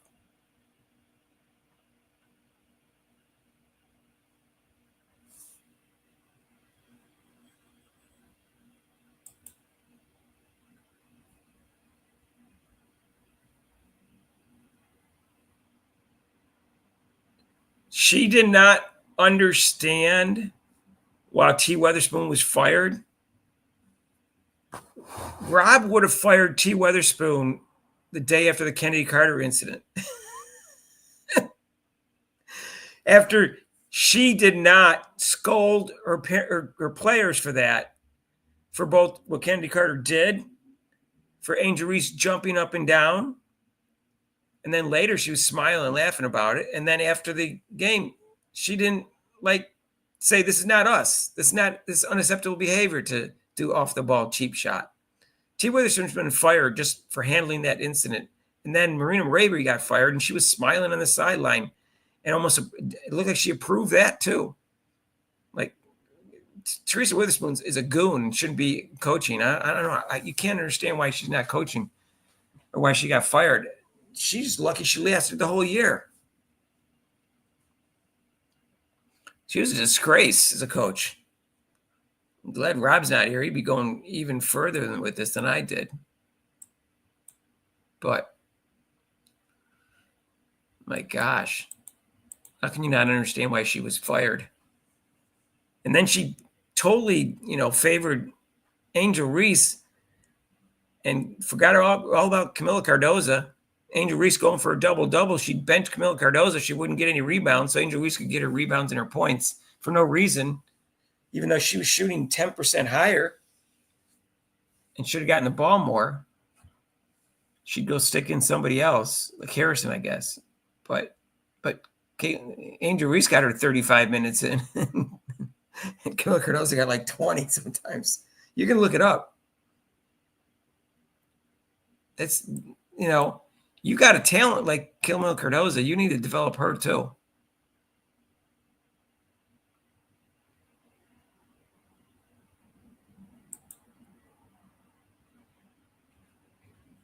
Well, you could be a Chicago sports fan and still think Teresa Witherspoon should have been fired, or that Angel Reese misbehaves at times. That's my problem. Sorry.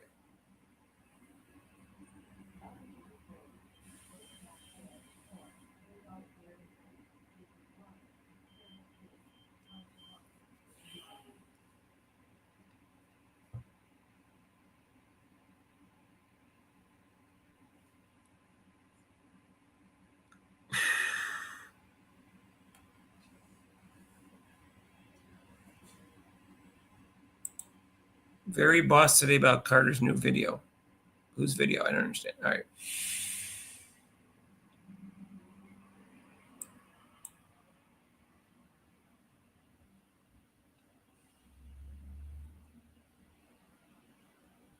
Very biased.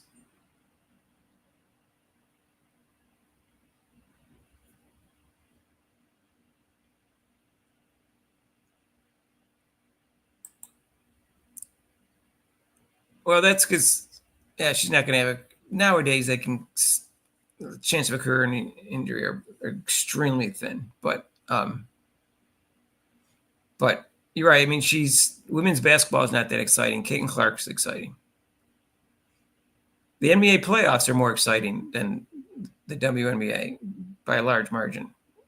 And as I want to watch a game tonight. But who was biased about the Carter today? And how were they biased in what way? Just so I know. Hunter Cruz, like 11 years old. He looks young, doesn't he?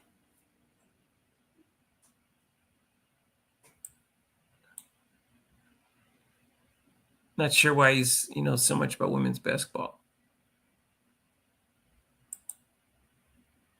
Maya Moore is the GOAT. Asia will be when she retires at this rate. No, Asia won't be. Caitlin Clark will be. She'll surpass both of them. It's about a 95% chance of that. By the time Asia retires, Caitlin Clark will probably have already established herself as the GOAT at that point. So I don't agree with your statement. Because by the time Asia retires, it won't be for like another 10 years. By that point, Caitlin Clark will have established herself as the GOAT.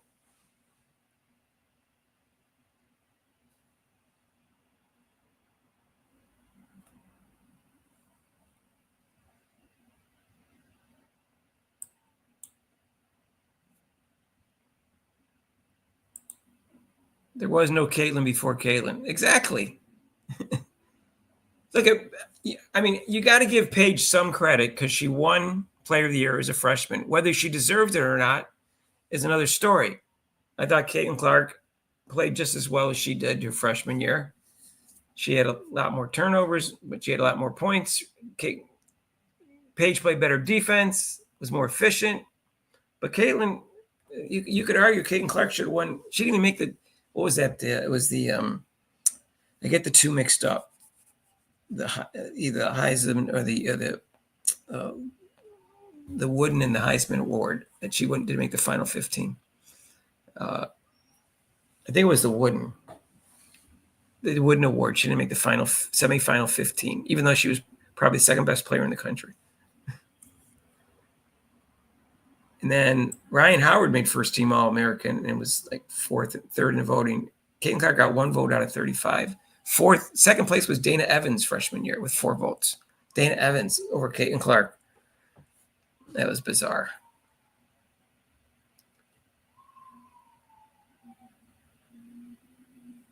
Yeah, I know she was and look at on those international teams. The third one, Paige wasn't on it. I think she was too old by a couple months, right? Because she was born. She's like 3 months older than Caitlin Clark, I think. Caitlin Clark was the MVP, but the 2 times they were on the team together before, Caitlin Clark, Paige was better than Caitlin Clark. That's true. She was better than her when they were younger, but that's irrelevant to who's better now.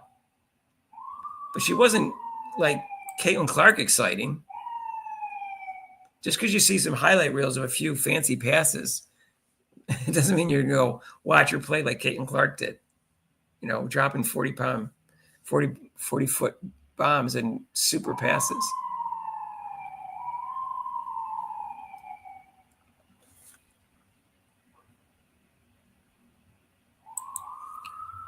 Yeah, that's sweet. Well, Swoops,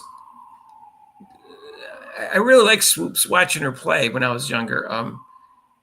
She did have a great all-around game. She could score and play defense. She could rebound. I really thought Swoops was a great player, but she wasn't nearly as exciting as Caitlin Clark. That's all there is to it.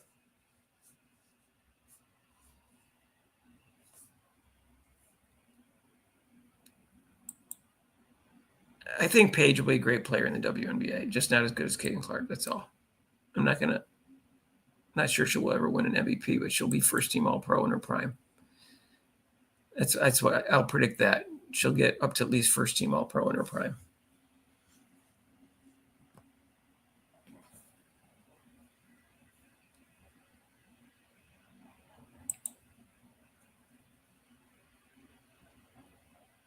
I didn't twist your comments. I was merely expanding on what your comment was.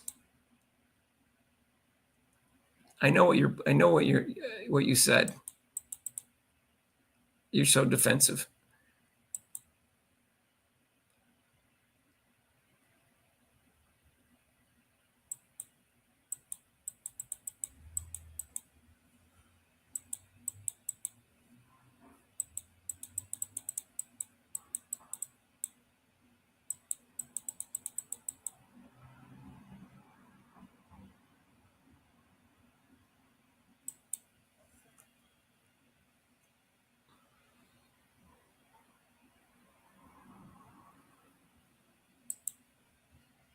DT had to eat crow at the end.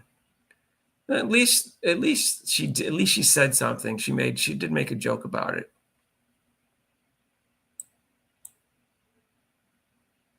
When she made that comment to Caitlin Clark about Caitlin Clark, I said, Dan Taurasi is forgetting that she's 42 years old. That was the first thing I said in the video that we made after that. She's forgetting she's 42 years old and she was never a great defender to begin with.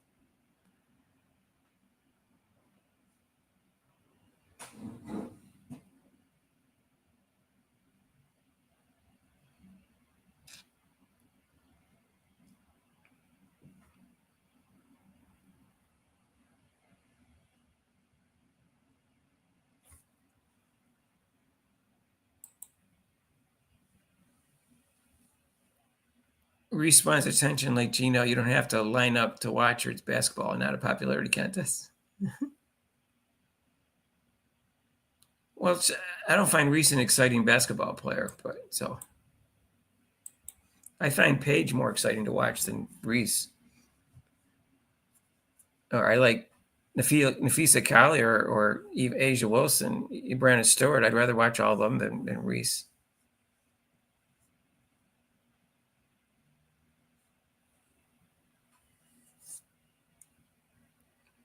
Whoa. CC fans don't always understand basketball very well, but Reese fans don't always understand normal human decency sometimes. Great line, Element Gold. You get a gold star for today. It's exactly. I don't understand Reese fans why they think she's this great human being when she has obvious flaws to her personality in terms of being a good human being.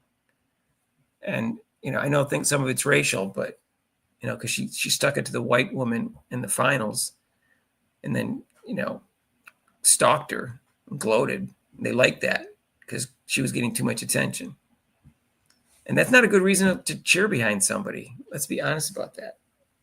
So, yeah, if I was watching a game and Michael Jordan's teammate cheap shot another person for no reason, and Michael Jordan got up and cheered, I don't think I'd be a Michael Jordan fan after that. I really don't. Michael Jordan wasn't a perfect human being, but he was never like that. He didn't do that, or what if he did something like what Angel Reese did to Caitlin Clark at the LSU game? I wouldn't have been a Michael Jordan fan. I don't think I would like his personality enough.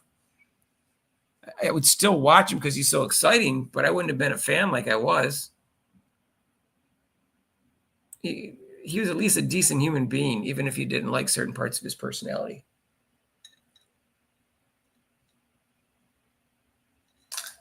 I'm not saying he was a great human being. He's not a great human being.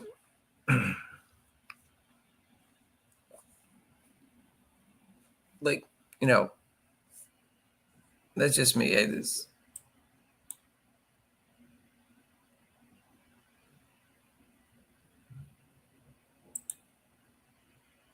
was a question, not saying he liked her. Yeah, I understand. I understand it was I was just reading it.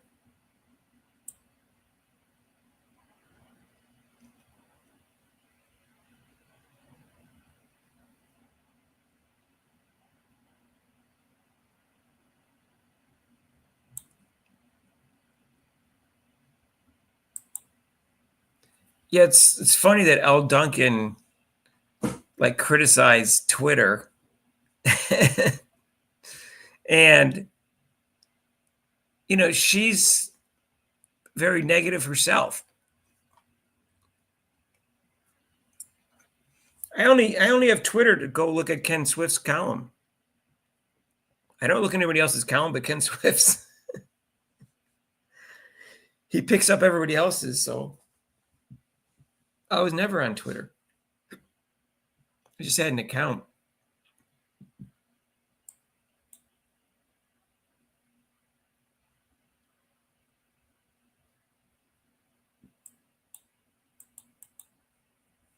Pete says the WNBA will rig it for the Lynx. We'll see. I mean, I don't trust the refs, so I don't think the refs were favorable towards the Indiana Fever last year. And I doubt there will be this year either. But I think it'll be better than last year because of the coach.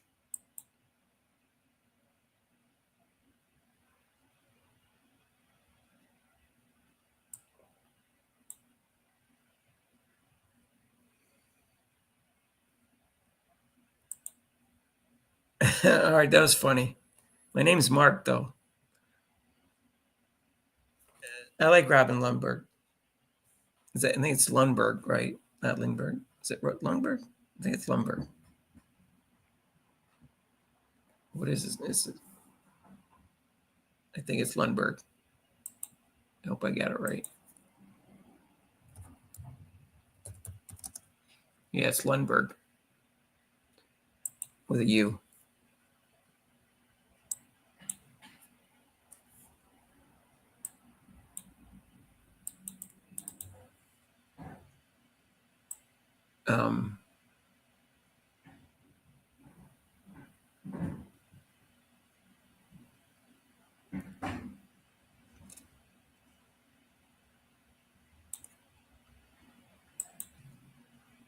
Yeah, I live. So, let's see, it's south. Yeah.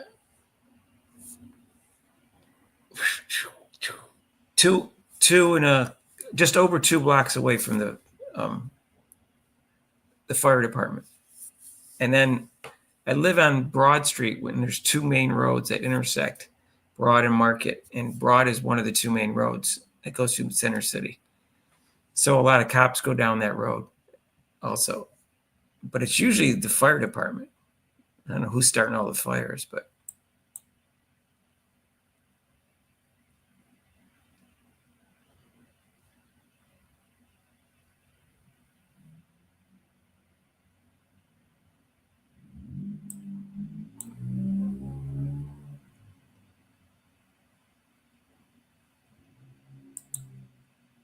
do I think Haley Van Lith can finish in the top 3 rookie of the year? It's possible. I think the two top picks are going to be first and second. I think anybody could come in third, practically, because I don't think there's another great player for sure out of that bunch after that. One or two of them probably will be a great player, but they didn't establish that in college. Let's put it that way, because there's always more than like 2 good players come out of a draft. It's usually, per year, usually like 3 or 4. So it's probably going to be another player besides those 2. I think Haley Van Lith is going to make it in the WNBA. I think she'll be a starter someday.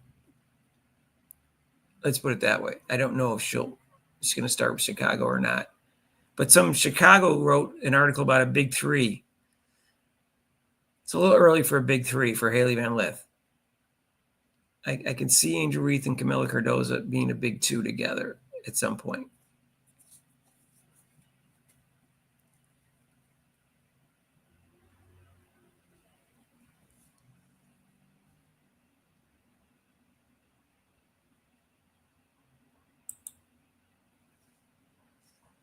Page's offense is around UConn's system, set around perfectly timed screens and cuts. We don't see in the WNBA. Oh, I don't know if we do. We really don't see that in the WNBA. I'd have to pay more attention to that to see whether that's true or not. They don't have screens and perfectly timed screens and cuts on good teams. I know they didn't have it in the Fever. Are you really don't see that in the WNBA? I'll let someone who watches more WNBA than I do either agree or disagree with you on that one.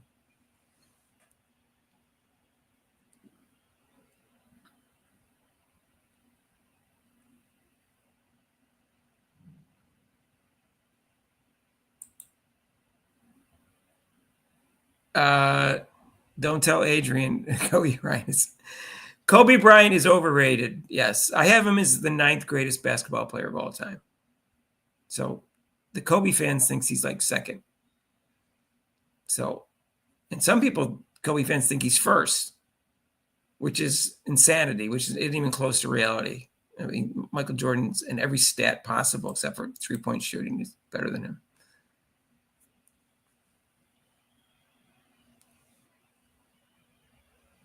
But he is overrated.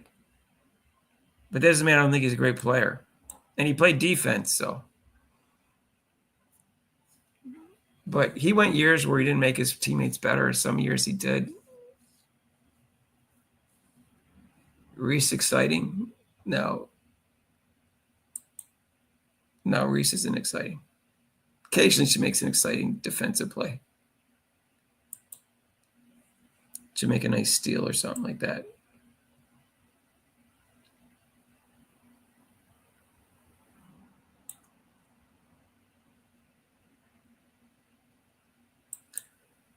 Have I seen the bang butter pecan bloopers of Reese? Can't recall who put them out. No, I've seen like where she misses layups. What is that? Bang butter pecan bloopers of Reese?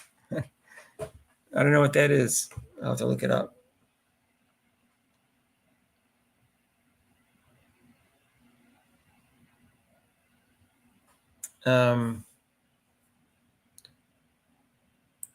All right. Well, this is the best comment of the day, except for the one I said before. I hope they fired some of the refs on her. I hope so too. It wasn't just that they were lousy; they were so biased against Clark. It drove me crazy. But they were lousy too.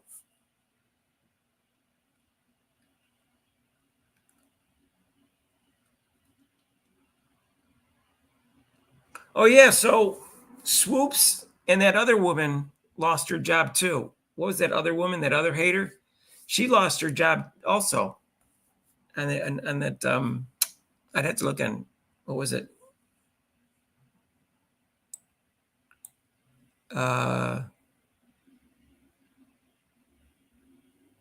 New Philadelphia, Ohio. There's a New Philadelphia in Ohio. What was wrong with the old Philadelphia? They stole their name.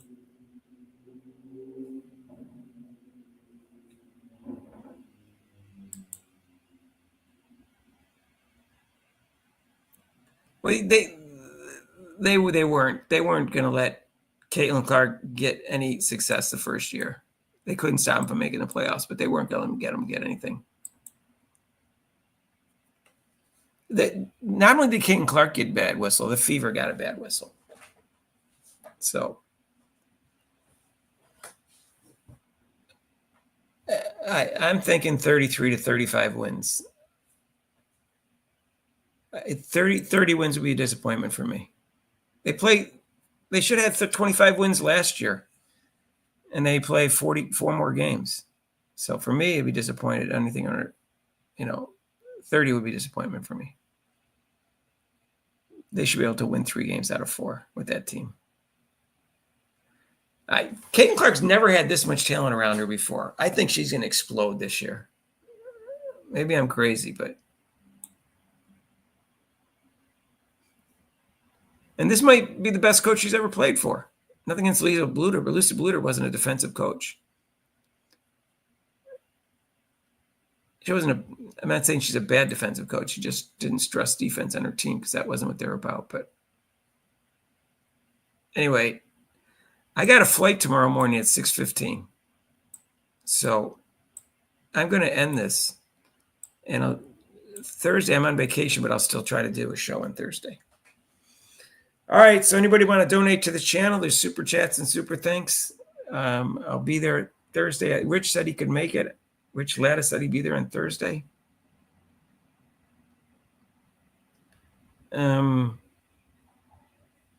And we'll see what happens. I think the refs, I think Stephanie White commands more respect from the refs, and I think that will happen. But I do think that the Fever, it may be a work in progress at first, but once they get on a roll, I can see him going on a nice winning streak where people just like the hottest team in the league. Anyway, peace and love, chat, with a sprinkle of hate. All right. All right. Thank you. Thank you, Theo.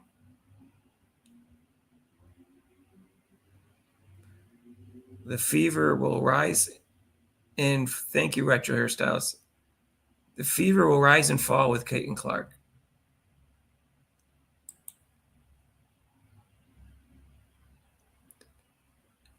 They will.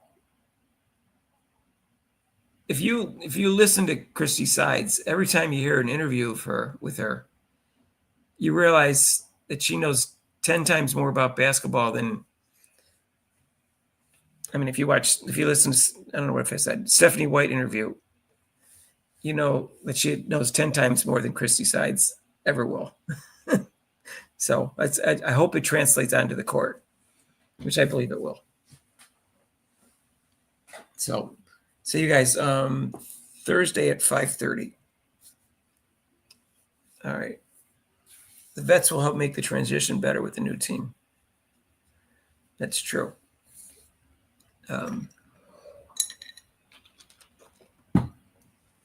They picked up the right players.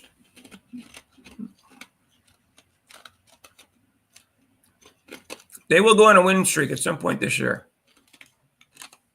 Chewing on the ice. They will go on a big winning streak sometime this year. Like a 8 to 10 game winning streak, I think. I can see that happening. Yeah, the season's almost on. It's almost like I figured it out earlier. There's 9 more days in April. So the preseason game is the 3rd. So that's 12 days away from the preseason and 26 days away from the regular season. So they got a weird schedule. 2 preseason games back to back and then not another one for a week.